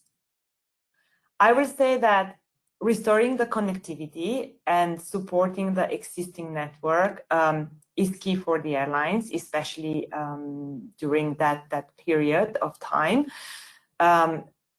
But also at the same time is going to be challenging because looking at the current situation, what we're seeing is that the airlines are restoring their operations at different time and at different speed. So in order to support their network and to maintain their connectivity, airlines now are looking to proceed and to pursue new and more diverse relationships They're also looking to get closer to partners with different business models, such as the interlining between traditional carriers and low-cost carriers, for example. Or another pertinent example would be getting closer to the intermodal players, such as the rail and train example. So that's why establishing new types of partnerships more quickly, more simpler, and exploring to diverse this one is really a critical enabler for the restart phase. This was as well one of the main objectives that sat at the core of the work we have been doing in the last couple of months from a standard perspective.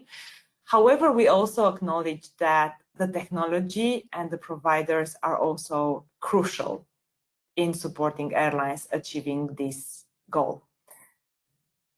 Last but not least, as we are exploring this new type of partnerships and these new models, having pilots to help to get more insights and more concrete outcomes about what we also need from a standard standpoint, and in order to make sure that the infrastructure that we have standard-wise is there to support the airlines to achieve that is very, very important.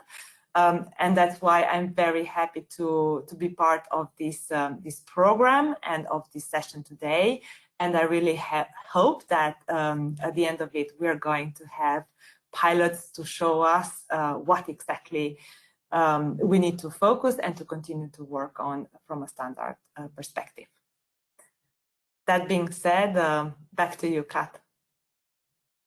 Thank you very much, Joanna. Really appreciate you setting the scene for our startup pitches coming up. So just, I want to mention one more time, please complete the survey. It'd be great to get your feedback. We'll put it in the chat again, just in case you haven't seen it yet. But now I would like to introduce our next startup. So we'll be having from Deep Air, the co-founder and CEO, Kolbein, as well as he'll be joined by the co-founder and head of product, Kartik. So thank you guys for joining. Thank you, and hello everybody. We would first like to thank IATA and Plug and Play for organizing this. Few words about Deep Air, and maybe I'll have Kartik also sort of turning on his camera. He will present the second part of this presentation. But Deep Air is a startup in the sense of being a young company, started by the three ex-Sabre people, Arthur, Kartik, and me. We are all experienced in designing, building, and running complex airline solutions at Sabre, so it's a great team that is behind the company and the products. Today we are going to talk about sort of why we are, or sort of why we are looking at partnerships. And Kartik, if you advance to the next slide. Oana has already talked about the benefits, so I won't spend much time on it, but as we see it, it's not only the sort of new interlining, it's also how do you maximize the revenue from your current codeshares or interlines, and then how do you build partnerships beyond air into rail and car parks and whatever you want to do. So I would like to present to you our Deep Alliance solution, which is a partnership platform that allows you to quickly and easily extend your brand promise to your partners' network. This is sort of a fully fledged order management system that takes you, sort of supports you shopping, order, and settlement. And we have got the shopping sort of certified with the NDC level level 4, which is the highest level, and the order as a management on one orders certification. There is no current certification for settlement, but we need to fix that. But the unique sort of qualities of Deep Alliance is really how we sort of manage the sort of unbundle the product, first unbundle travel services to their atomic state, and we then tokenize these travel services at atomic state. We do that in order to have full flexibility in rebundling the product dynamically and contextually, and then track the order and deliver the order and finally settle the order. And this unique way of sort of dealing with offer and order gives us the capability of offering new capabilities we call superpowers. And we'll give you, first one that I will mention to you is the sort of intelligent normalization. And this is used for sort of aligning fare families. Most of the airlines would recognize the challenge of aligning these fare families. And we will sort of, Kartik will talk about that in more details later. But we have all kinds of different features like hidden ancillaries, and the full flexibility of defining what is sort of an ancillary. So we have a concept like right to fly, and we can associate a seat to the right to fly, but we can also define a seat as an ancillary. So you don't need an additional solution to be able to offer 3 seats to 2 people or 3 seats to 1 person in an order.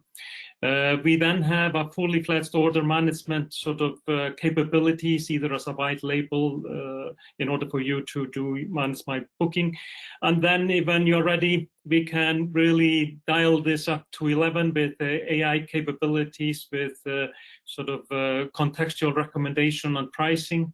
And also with our smart contract capabilities, give you flexibility to have any complexity between of contracts between you and your partners. This is what we already have, but talking about what we would like to sort of add more capabilities when it comes to payment, more friction-free payment. There is a lot happening in the payment space, and that's an area that we would like to sort of add more capabilities, and also when it comes to the settlement piece. And we have had some talks with people within IATA, and what they're doing with settlement with order is something that we are very interested in sort of adding to our platform, and hopefully in cooperation with some airline. But without further ado, I would like to give this over to Kartik and ask him to sort of go a little bit deeper into the demonstration of one of our superpowers. Yeah, thank you, Colvin. And yes, as Colvin was mentioning, we are going to talk today about the intelligent normalization. And at the core of it, I mean, this is something that we have to solve from the get-go. There is already enough confusion with COVID and the uncertainties around this. And when we introduce a virtual interlining concept at an airline and bring this capability to the industry, one thing that is very obvious is that every airline has their own fare families, has their own brands, has their own identities, and very rightly so, because they're catering to a specific segment of the market, and they've designed their products that way. But when 2 airlines come together, there will start being mismatches. Someone will have a bag, someone will not have a bag, and when they partner with each other, there's confusion. Is there a bag involved or not? And it may not be even whether the product is there or not. Sometimes it could be just the details of the product. Like one airline may have a 20-kilo bag limit, another airline may have a 23-kilo bag limit, and now suddenly you have to pay for 23 kilos, and it just creates a lot of confusion. So for us, we were very passionate when we brought this solution to market that we need to be able to do this normalization. And it's not that easy to do it, mainly because the way the PSSs work today. and that is where some of the capabilities like hidden ancillaries come. So let's take an example. Let's say there are two airlines that want to partner with each other, and today they have to sign up long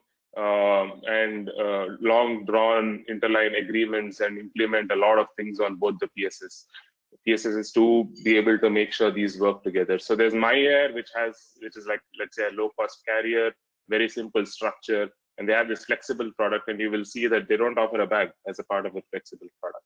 And there's Partner, a traditional full service carrier, let's say it's transatlantic carrier, and they have very traditional products, including a business class. What Deep Alliance allows MyAir and Partner to do is to create these a la carte, and first of all, they already have a la carte ancillaries like a 25 kilo bag that MyAir can just add, or a lounge access so that it's closer to what Partner offers. But both these airlines can also create these secret or hidden ancillaries. Like, let's say Partner has a product where they can block the middle seat is blocked, then MyAir could also offer these. By the way they would do it is by creating these hidden ancillaries like refundability or middle seat, or even a tokenize 1 kilo of bag, and to be able to sell that. So let's take a look at a demo, real quick demo, to see how this works. And I mean, the regular shop looks as you would expect it to look, but things get interesting when you get to that branded fares family. First thing that happens as a part of normalization is the brands between the two carriers are closely matched, as close to each other as possible. Then what the system does is it looks for the gaps and uses these hidden ancillaries and a la carte ancillaries that these airlines have configured or are already selling to these products, so that we are able to take out that ambiguity. So for example, when Flex was finally offered by MyAir, by the way, this is a MyAir website, and it's deep linked and to a microsite that we offer, a white label microsite we offer. And then the 25 kilo bag was automatically added into the Flex. And there are other ancillaries which are still not normalized. And in those cases, we are very clear in terms of saying that, hey, this priority boarding is only available when you're flying on MyAir part of this journey, or the complimentary meal is only available in the case of Partner part of journey. And this is an opportunity for Partner and MyAir to offer these ancillaries just for this relationship. They don't have to make this public. They don't have to publish it in ATP Co and price it in ATP Co and so on and so forth.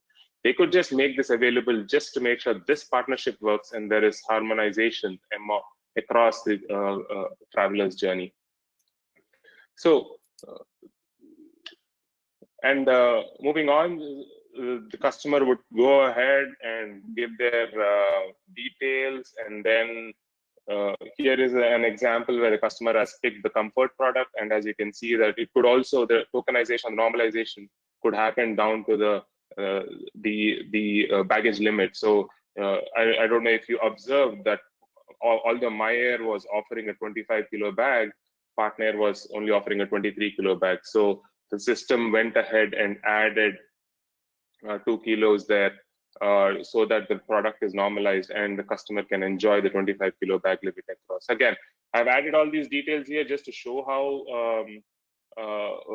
the normalization works, but not all of this has to be shown to the customer. It could be hidden into the products as well. And in the background, what the system is doing is just making NDC calls or any sort of B2B APIs that MyAir and Partner have, so that it can aggregate this data and build this itinerary on the fly. With that, let's move on. So just to summarize, so normalization of fare families is one thing we saw. The other thing we see is how these hidden ancillaries can further normalize those and make it look like one product across the brands, across the partners. And then finally, a more immersive experience. We could go down to the fact that even the seat map is shown in the same way that the customer is used to seeing a seat map on MyAir's website. And the other thing that I would like to introduce as a part of this whole solution is Deep Alliance is built on this underlying technology called Travel Grid that Deep Air has built. And our goal with Travel Grid and our vision with Travel Grid is to open source it. I mean, if you look back at all the presentations that were done today, one thing is everybody talks about integration. This industry spends 80% of valuable money on just integrating with each other, which absolutely doesn't make any sense, because the value is not created in integration. The value is created at the touch points when you actually are serving the customer. So what Travel Grid is an open source, is going to be an open source offer order management system that DPAIR is going to make available to the travel technology community. And we invite all startups, all airlines to start looking into this, because as an industry, we need to move away from just seeing how many PSSs are we connected to. Every time we connect to a PSS, we're going to open source that technology so that no startup that comes after us has to spend their valuable investment on connecting to systems, but could actually spend that investment on strategic software that actually adds more value and differentiation. So with that, I mean, at the end of the day, it's really you have a choice here. What in terms of what kind of a pilot you would want to engage us with. So you could use what we already have, and we can battle test it and implement it at your airline, which is around virtual interlining. Or you could help us get into, or we could also enrich your current code share. So what kind of a partnership do you want to enrich, and what superpowers do you want to use? Do you want to just cross-sell ancillaries? Do you want to do the entire monetization? Or would you like to build some of those new capabilities that we were talking about around friction-free settlement and friction-free payment, or more advanced capabilities like offer optimization? So with that, I'll open it up for any questions or comments. Thank you, guys. Really appreciate that presentation. We have time for a couple of questions. And first, I'll say, as a fan of open source, really appreciate that you're doing that to help the industry. That's awesome. We have a couple of companies that are not airlines on the call right now, so on the webinar right now. So what does a partnership beyond air look like with you guys? So a partnership beyond air is really about bringing non-air content into the journey, and what it would really mean is connectivity to those partners, so that these airlines can start having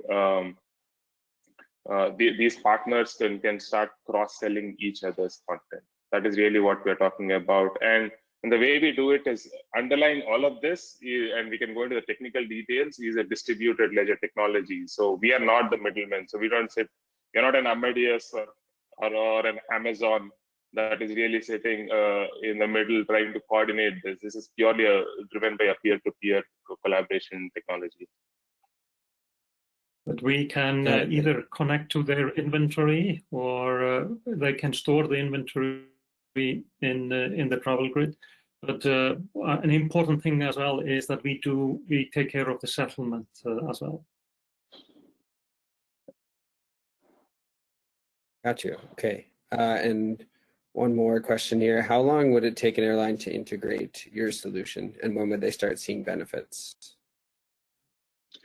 Well, we are now working on an integration that is will show benefits in 8 weeks. And if you already are on NDC, it's going to be much quicker. Perfect. Thank you, guys. A couple other questions have come in, so we'll have you guys answer them later and send the answers back afterwards. So thank you very much for your pitch. Now I'll turn it over to Kat to introduce the next company.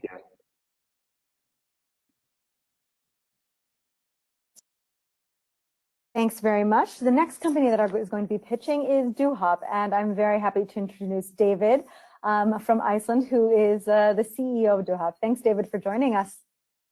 Thank you very much, and thanks for having us. So yes, indeed, I'm from Iceland, and so is DoHop, although I'm in the UK right now. Very happy to be here. So I'll get into it. So DoHop at a glance, just an overview of the company. So the company was founded in Iceland in 2004, so we've been around for 16 years. We started our life as a meta search website, but for the past 5 years, we've been focused on developing technology, mainly for airlines.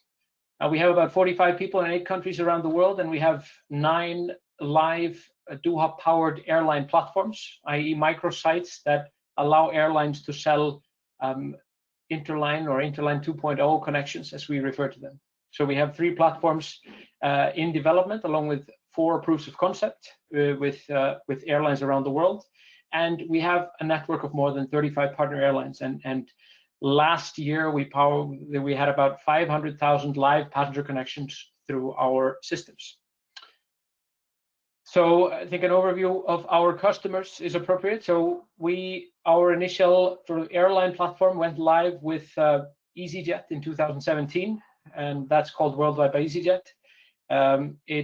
We help EasyJet connect inside their own network, so EasyJet to EasyJet flights. Of course, EasyJet's a fairly large LCC in Europe that originally sold only point-to-point flights and operates only point-to-point, still does.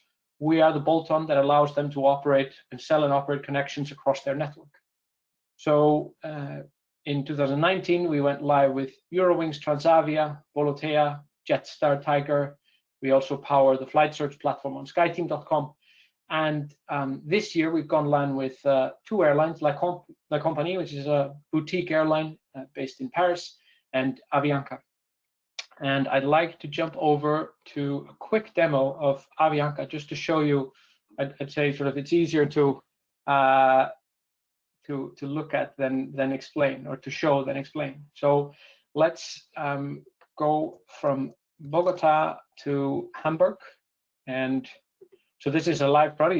You can do this yourselves on avianca.com. And you can see as soon as I type in Hamburg, this is tagged as an Avianca Connect destination. So that highlights, although the passenger or the customer doesn't at this point understand what that means, but it highlights that this is outside of Avianca's traditional interline or codeshare relationships. Let's choose a destination or a date in March. So again, this is an Avianca Connect flight, highlighting to the customer that they're going offsite. So here, the customer has been redirected to a microsite that's developed by us, hosted by us. It sits on avianca.com, and it is essentially a fairly simple implementation of a microsite that we customize and we can display. So in this case, Avianca is partnering with Eurowings for flights to Hamburg via Heathrow, and or also via Barcelona. I see, that's nice.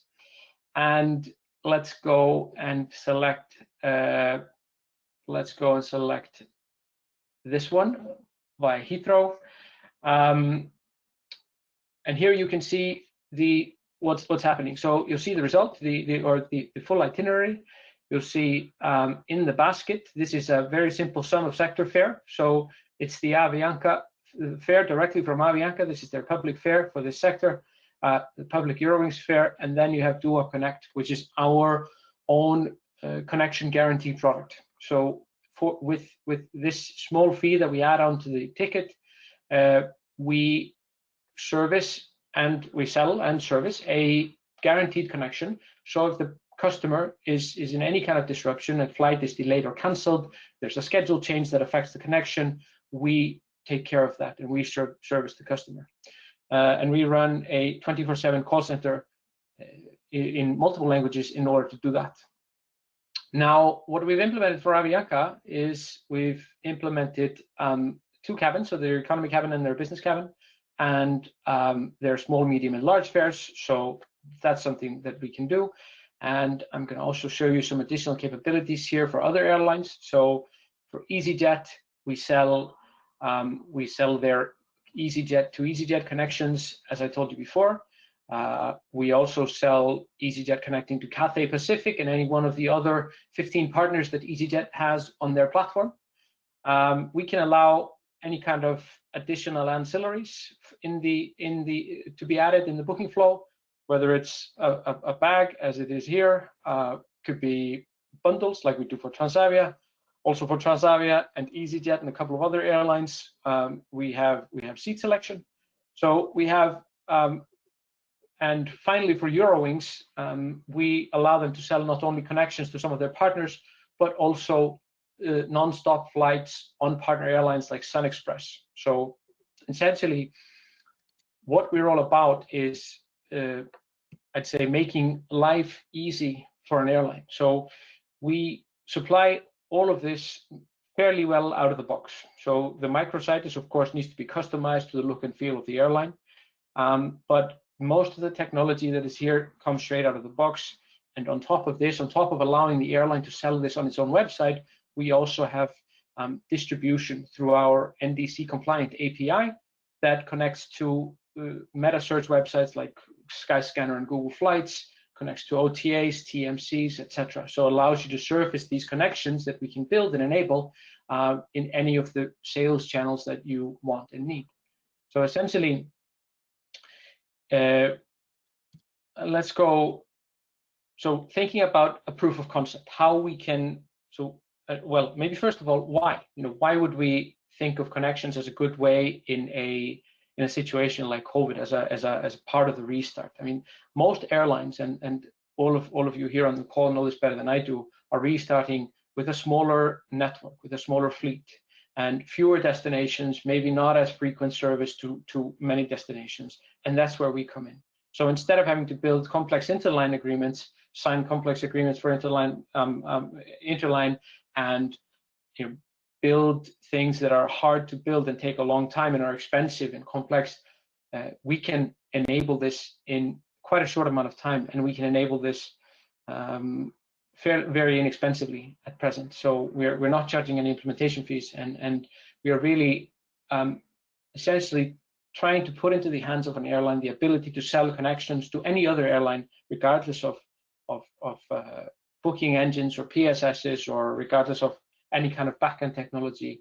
It's also, in fact, regardless, irrespective of mode of transport, really. So we can sell not only air-to-air connections, but also air-to-rail. And we're going to go live. I think last month at an IATA webinar, I said we'd go live later that month.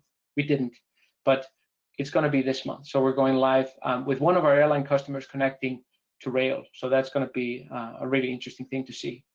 But back to this, so how we approach a proof of concept, and I guess our mentality, everything we do is set up around kind of an MVP approach. So first of all, we define with an airline that wants to work with us the requirements and the deliverables, what's expected, and we agree on that. And then we have the MVP approach, which is basically what's the minimum viable product that we can deliver for an airline that we are happy with and the airline is happy with, and we can put in front of a customer. Then we provide a proposal and a project plan. That's very simple. There's a dedicated project team around every airline that we work with, and at present there are the airlines that we work with are 11. Like I said, 8 are live platforms plus SkyTeam, which makes 9, and then there are 3 airline platforms and 4 proofs of concept in development. Now, I showed you the fully customizable booking engine or microsite that we deliver, and we can connect you to any one of our existing airline partners, of which there are 35, or we can do further integrations, possibly using DeepAir's open source content provision for that, to any other airline partner that you choose. We, of course, deliver our transfer protection, the guaranteed end-to-end travel to the passenger with the customer service. And we have about 5 years of customer service support experience under our belt, including, of course, the COVID period. So that was a fairly good school. And we can deliver end-to-end in less than 3 months. I could probably say a month, but I don't think that's realistic. Realistically, these things take time, and it takes time on both sides to agree on requirements and deliverables and really think about what we want to achieve, etc. So usually, we signed a new full service carrier in Europe that I can't talk about yet. We signed in September, second half of September, and we're going to go live in the first half of December. So it's a very typical period of implementation. And that's it. Thank you.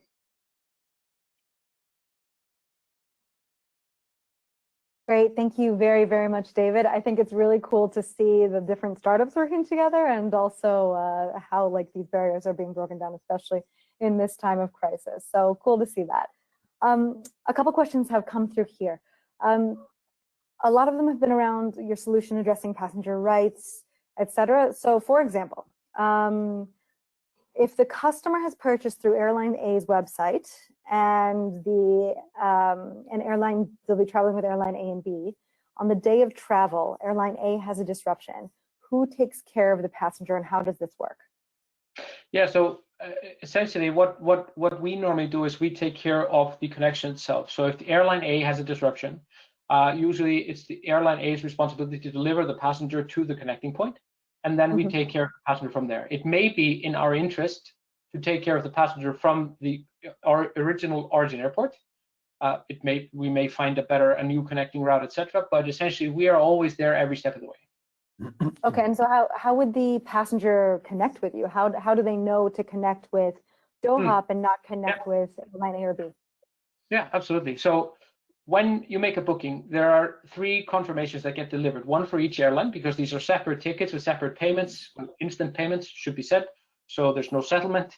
And they get 2 confirmations, and then they get a 3rd confirmation that comes from us and has a super PNR that connects the full itinerary and explains to the customer what to do in the case of disruption. And actually, because we put our call center, our phone number, and we have chat and email support as well, we put that front and center in that email. Passengers are even more likely to come to us first, even if they have an issue that should be addressed directly to the airline. So we actually get even more phone calls than we should get, but that's fine. We're happy to take them and redirect them to the airline. But so there's limited silence rate, really. There's passengers always know that they should contact us, and they do. And even if they don't, if there's a disruption, now we have sort of live disruption monitoring, and we reach out to the passenger proactively if something's going on with one of their flights. Got it. Okay, and so you say you reach out to the customer proactively. How do you reach out to the customer? Through email, through text? How does it work to reach out to the customer? On a chat message from the airline? How does this work? Yeah, so at present it comes from us, so it's a direct it's a text and an email. So the passenger usually text is more reliable. You never know where people are landing, etc. And you may not have a smartphone, things like that. So we'll send a text saying your flight's been disrupted. Here are some new options, or please call us, or whatever it takes to get the customer back into the journey. Got it. Okay. Another question we have here is that carriers have separate tickets and baggage, and sometimes they'll have to short check their bags to the final destination on the ticket. How would you advise passengers, if necessary, that the bags have to be collected at the midpoint of their travel? How do you mean? So sometimes you'll have to, if you're a customer and you're flying from, let's say, Geneva to New York, but my layover is in Frankfurt. Sure. Is there ever a case where I would have to collect my bag, drop it off at the other airlines? Yeah. Absolutely, yes. So it's made very clear through the booking process, if that's the case, that the customer has to pick up their own bag at the connecting airport and recheck it, that's made very clear. However, and what we're doing more frequently now with some of our customers is that we're implementing through check of bags, either using IATA, we could be using some sort of airport-led solution, etc. So that's that's definitely something that we have been doing more frequently now. Most of our original customers, for example, EasyJet, they're still at the point where they're approaching this in a very lightweight manner, so that the connection is essentially self-service, but you're protected in the case of a disruption. Understood. Thank you. Talking about bags and a little bit more about ancillaries, can you sell ancillary services on each carrier, or how does it work if a carrier has an ancillary that I've purchased on one, and then I've got to go to another carrier for my second leg of the flight? Will the ancillary services work, or how does this work?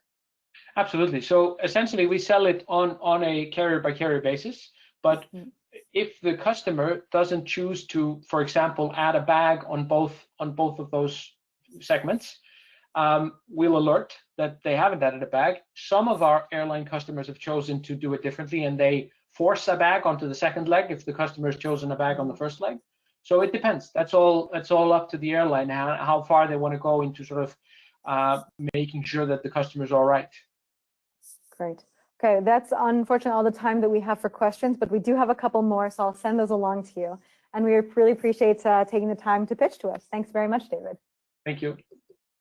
So Robbie, back over to you for the last startup of the day. Yes, of course. So last but not least, I'd like to introduce the Commercial Solutions Advisor for Air Black Box, Patrick Edmond, joining us from Ireland. Patrick, are you there?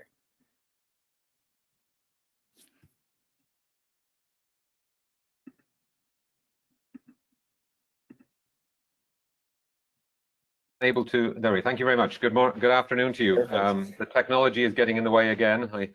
I must remember to sell my shares in GoToMeeting. But thanks very much for the opportunity to speak. I know I'm last this afternoon, so I really appreciate everybody sticking around for this one. I'm delighted also to see in the list of participants many of the airlines we're speaking to at the moment.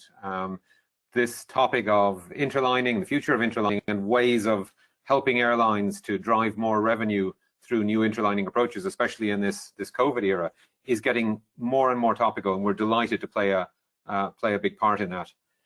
Very, very quickly, who's Air Black Box? Well, we were founded back in 2012. We specialize in interlining both between LCCs and network carriers. We've been doing this for a while, so our implementations are not just in PowerPoint. We implemented the interlining system for Value Alliance, which is 5 low-cost carriers in Southeast Asia. There'll be more joining that alliance in the coming months. We're about 50 people altogether across the UK, US, and Singapore. And since 2018, the company's been owned by 777 Partners, US private equity firm. So our main goal in life here is driving more revenue for our airlines by helping them sell connecting itineraries very quickly, by allowing them to form new partnerships, even tactical partnerships, including with ticketless carriers, LCCs. We take the inherent complexity that goes with that, and you've heard from previous presenters some aspects of that complexity, and we take that complexity and turn it into scalable and cost-effective solutions. So effectively, we've created with our Air Connection Engine, our ACE solution, we've created a 3rd generation of interlining. This works across any PSS. It lets our airlines sell trips that are fully integrated. It's not 2 separate PNRs joined together with Scotch tape. It's a fully integrated end-to-end trip where the selling airline can see the full itinerary, where all the ancillaries are completely harmonized across the sectors, and optionally where it even includes through-checked bags in a seamless manner. The landscape we're looking at the moment, on the one hand, and even before COVID, more and more passengers were self-connecting, as we all know. That means traveling on 2 or more tickets, either to save money compared to an interline ticket, or to benefit from more choice of schedules and routings. At the same time, airlines were already looking for new cooperation opportunities, new partnerships. But now the aviation landscape has changed completely, so the impetus for change is even stronger. So our ACE solution, put very simply, it enables interlining between any types of carrier. It can be between an LCC and a network carrier, it can be between a ticketless carrier and a ticket carrier, it can be between 2 LCCs, 2 network carriers. As I've just mentioned, we give the airline complete visibility of the entire itinerary so that the airline can do its own schedule change and IROPS recovery in-house if it wants to, or it can do it via an automated solution that we can provide. We're going live in the next month or 2 with our through-bag solution for through-checked baggage. That's not dependent on any changes to airport or airline processes, so it's very, very scalable, and we think that's really going to transform the self-connecting market. Obviously, as part of this, we provide a very flexible and very versatile choice of payment and settlement options. All these things together are what we call 3rd generation interlining. So broadly speaking, our product portfolio, what we're very interested to talk to airlines about, and we're talking indeed to several of you on the call today already, 3rd generation interline, as I mentioned, this is allowing airlines to very, very seamlessly sell each other's inventory, even if there's no META agreement in place, no interline agreement in place.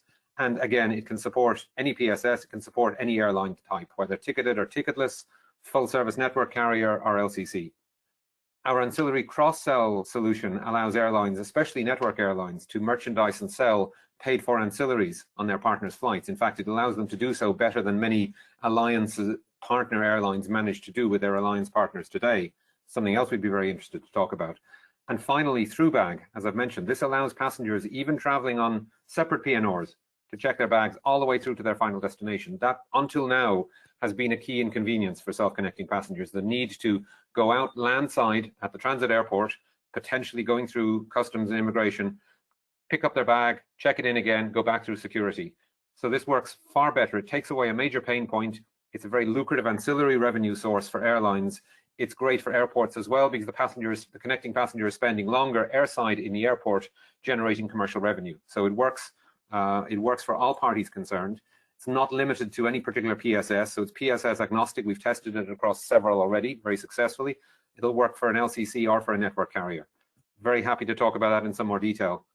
It goes without saying, all of what we're doing is NDC compatible. In fact, we've designed this using NDC from the ground up, so it helps our airlines migrate seamlessly to a full NDC environment. I'm not going to go into this in huge amounts of detail, but just to mention that ACE, our solution, technically it sits between the sales channels, the airline sales channels, the OTAs, the meta search engines, and the PSSs and the inventory sources below that. So it integrates very easily into an airline booking flow, either using APIs, using our software development kit, using an iframe or microsite.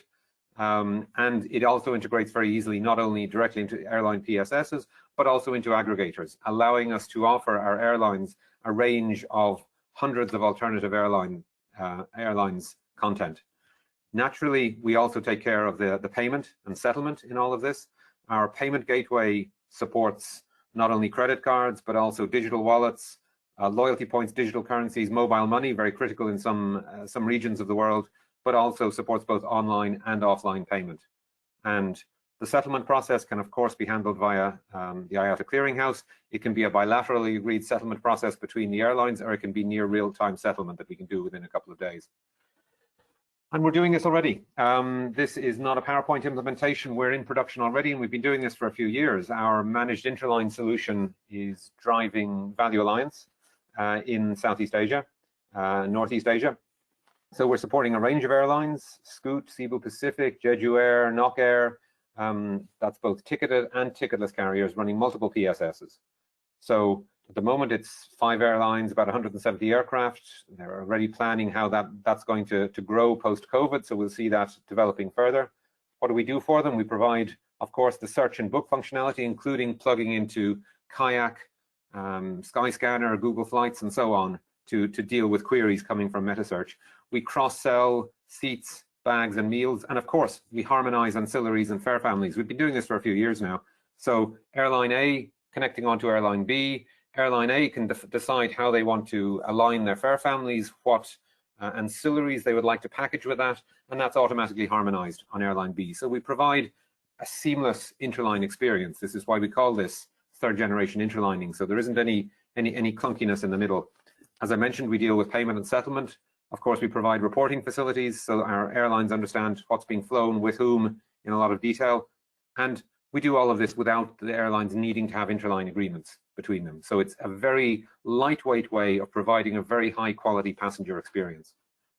I mentioned the ancillary cross-sell, and very quickly, here's a typical flow from an alliance or from a network carrier point of view. If they want to sell a paid-for seat on a partner's metal, for example, you've got the sales aspect, servicing, the settlement, and what happens in terms of cancellation or refund. This is something we handle already. So from creating a document representing the ancillary, so in network airline land, creating an EMD, linking it to a specific sector, so it's an EMDA, dealing with the servicing for it, making sure that both parties, the marketing airline and the operating airline, have all of the information they need in case of IROPS or in case of any changes, dealing with the funds transfer, making the flown status available, and of course dealing with refunds and supporting refunds as needed. That's just one specific example of the ancillary cross-sell capabilities in our system. But one thing I'd like to talk about in a little bit more detail, which is key to some of our current customer conversations, is ThruBag, through-check bags. This works even for passengers traveling on separate PNRs, even for passengers traveling with ticketless carriers, or a combination of ticketless and ticketed carriers. It doesn't depend on the functions of any specific PSS. It doesn't rely on IATA or on a META agreement. Very, very simply, the customer books 2 separate flights. Maybe they're doing that on the airline website. Maybe they're doing it through an OTA. Maybe they've already done it and they're coming to book this separately. The ThruBag service can either be included in that initial booking flow, or it can be upsold later. Our service verifies that the connection is valid for ThruBag. On the day of flight, it's very, very simple. The customer checks in the bag for the first flight. We ensure the single bag tag is issued. The customer, as I mentioned, can stay airside in the transit airport. The bag will make its way through, and the customer will collect their bag at the final destination. they've had a much less stressful experience. The transit airport has been able to keep the customer airside for longer. The selling airline has been able to derive ancillary revenue from selling through bag as a service. It works for all parties. Benefits are that the bag is following the same process through the airport as a normal interline bag, so the airport baggage handling procedures don't need to change. Again, we're very happy to talk about that in more detail, and we'd be happy to look at how we go on from the trials and the initial launch customers we're dealing with at the moment to add additional pilots. So let me summarize very quickly how our solution, and indeed our solutions, can very quickly boost your airline revenue. I've taken a hypothetical example here, Air Alpha, which is based in Alphaville, as we all know. I've drawn a little network here on the left. So Air Alpha has a network carrier with a hub at AAA. It wants to be able to sell tickets across a wider network because post-COVID especially, it wants to get more passengers flying. It wants to be able to broaden its network and its revenue. There's a little carrier here called Feed Air, the yellow spot. It's a regional airline. It has no interline agreements, but it's flying into AAA. And there's a low-cost carrier called Cheap Fly, the blue dots here on the network. It's a low-cost carrier. It's ticketless. It doesn't sell connecting flights. But let's put all of those together. And with the Air Black Box software, that's possible. So very quickly, and by very quickly, I mean within a few weeks, Air Black Box will enable Air Alpha to sell seamless connecting itineraries on these other partners, on Feed Air, on Cheap Fly. So a passenger going onto the Air Alpha website or mobile can see these itineraries seamlessly. It's very easy for Air Alpha to integrate these itineraries into their existing web and mobile booking flows. As I mentioned, this can be done via microsite, this can be done via APIs and our software development kit, this can be done via an iframe. We're very happy to look at the different ways of doing this as quickly as possible. Critically, Air Alpha can also sell, as I've mentioned, paid for ancillaries on these other airlines. So we focus very much on harmonizing the ancillaries and making a seamless offer for the passenger. Air Alpha in this case can also offer through check bags. It can even, and we have an interesting conversation going on with one airline at the moment, it can sell cabin classes on partner airlines that don't exist on Air Alpha. So in trying to, even for network carriers, to try to align their cabin classes, this is something we can enable very quickly. So these partners that I showed here, Feed Air and Cheap Fly, and sorry for the not very great names, but these new partners, they're gaining extra traffic. Here are some of the things they don't have to do. They don't have to make any changes to their processes or systems. They don't have to incur any extra costs. And they don't even have to sign up for interline agreements or code share agreements or IATA agreements. So we can do all of this for Air Alpha within a few weeks. And we, as others have said earlier on, in the current environment, we don't see our commercial model coming from implementation fees. We see it coming from the success of our customers. So our basic business model is volume-based. We don't charge implementation fees in this context. So we'd be very happy to talk with any of the airlines here about how we can implement this kind of functionality for them on a pilot basis or indeed on a long-term basis. What I'd say, I suppose, just in closing is, as I mentioned, this is something we've been doing already for quite a few years. So we have very significant experience in how to connect these different worlds, these network carrier and low-cost carrier worlds together. And we're very experienced at integrating them seamlessly and putting those complicated bits together. So having through bag, giving the selling carrier full visibility of the whole journey, offering, incidentally, I should have said earlier, offering fares which can be some of sectors based or can be through fares if the airlines wish to do that, and integrating all this together, not connecting the different PNRs together with sticky tape. That's why we call this third generation interlining.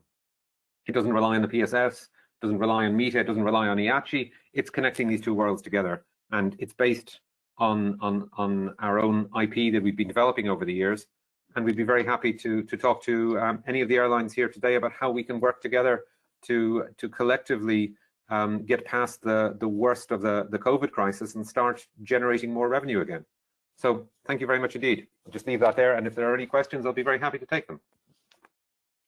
Awesome. Thank you very much, Patrick. We do have a couple. We're short on time, so I'll try to ask them rapid fire. How many airports does ThroughBag support currently? ThroughBag doesn't actually require any particular airport process changes, so it isn't a case of supporting an airport. We're going to be going live with the first airport probably at the end of summer season, so within a few weeks' time, we would expect. We'll be making an announcement to that effect, and we're currently in discussion with a number of other airports. But we keep it as lightweight as possible and doesn't require support.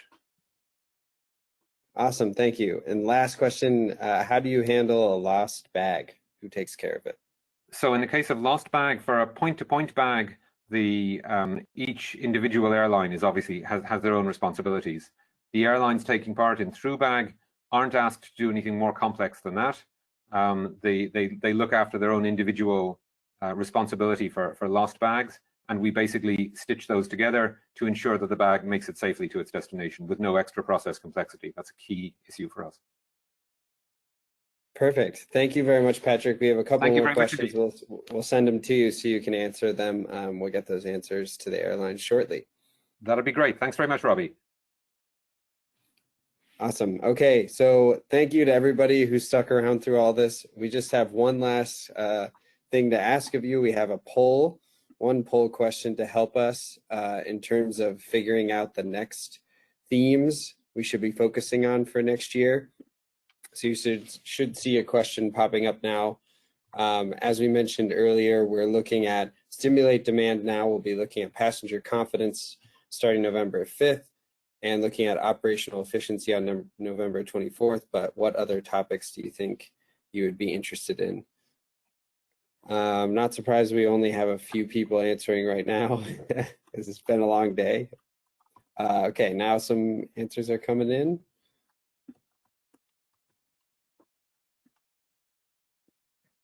Awesome.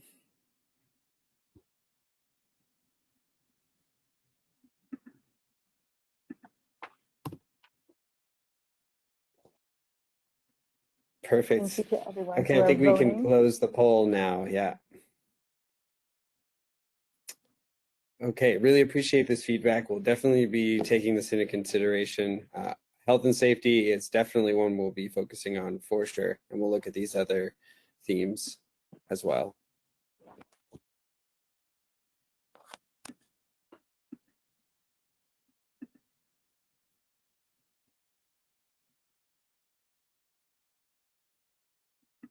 Great. So I think we just have a couple of wrap-up points to address. So quickly, this is, as I mentioned before, we'll be working with 8 airlines in this segment on Stimulate Demand who want to partner with these startups. And we ask those airlines to give us somebody to help coordinate the startup meetings with. So a single point of contact to engage with us in these meetings and help with follow-up. To make sure you have resources available for a pilot. As we mentioned, there's no commitment for the airlines to do a pilot with any of the startups they meet, but we ask that you be ready for that because that's really how we'll measure the success of our program. And this segment is almost full, so if you really would like to participate, please fill out the survey I just sent and mark that you would be interested in participating, and we'd be happy to follow up with you and connect you with the startups that you heard today that interest you. And then next slide, please. Just once again, thank you to all the airlines that signed up and participated today, as well as the other travel partners, including SBB and First Group. Thank you to everybody for joining.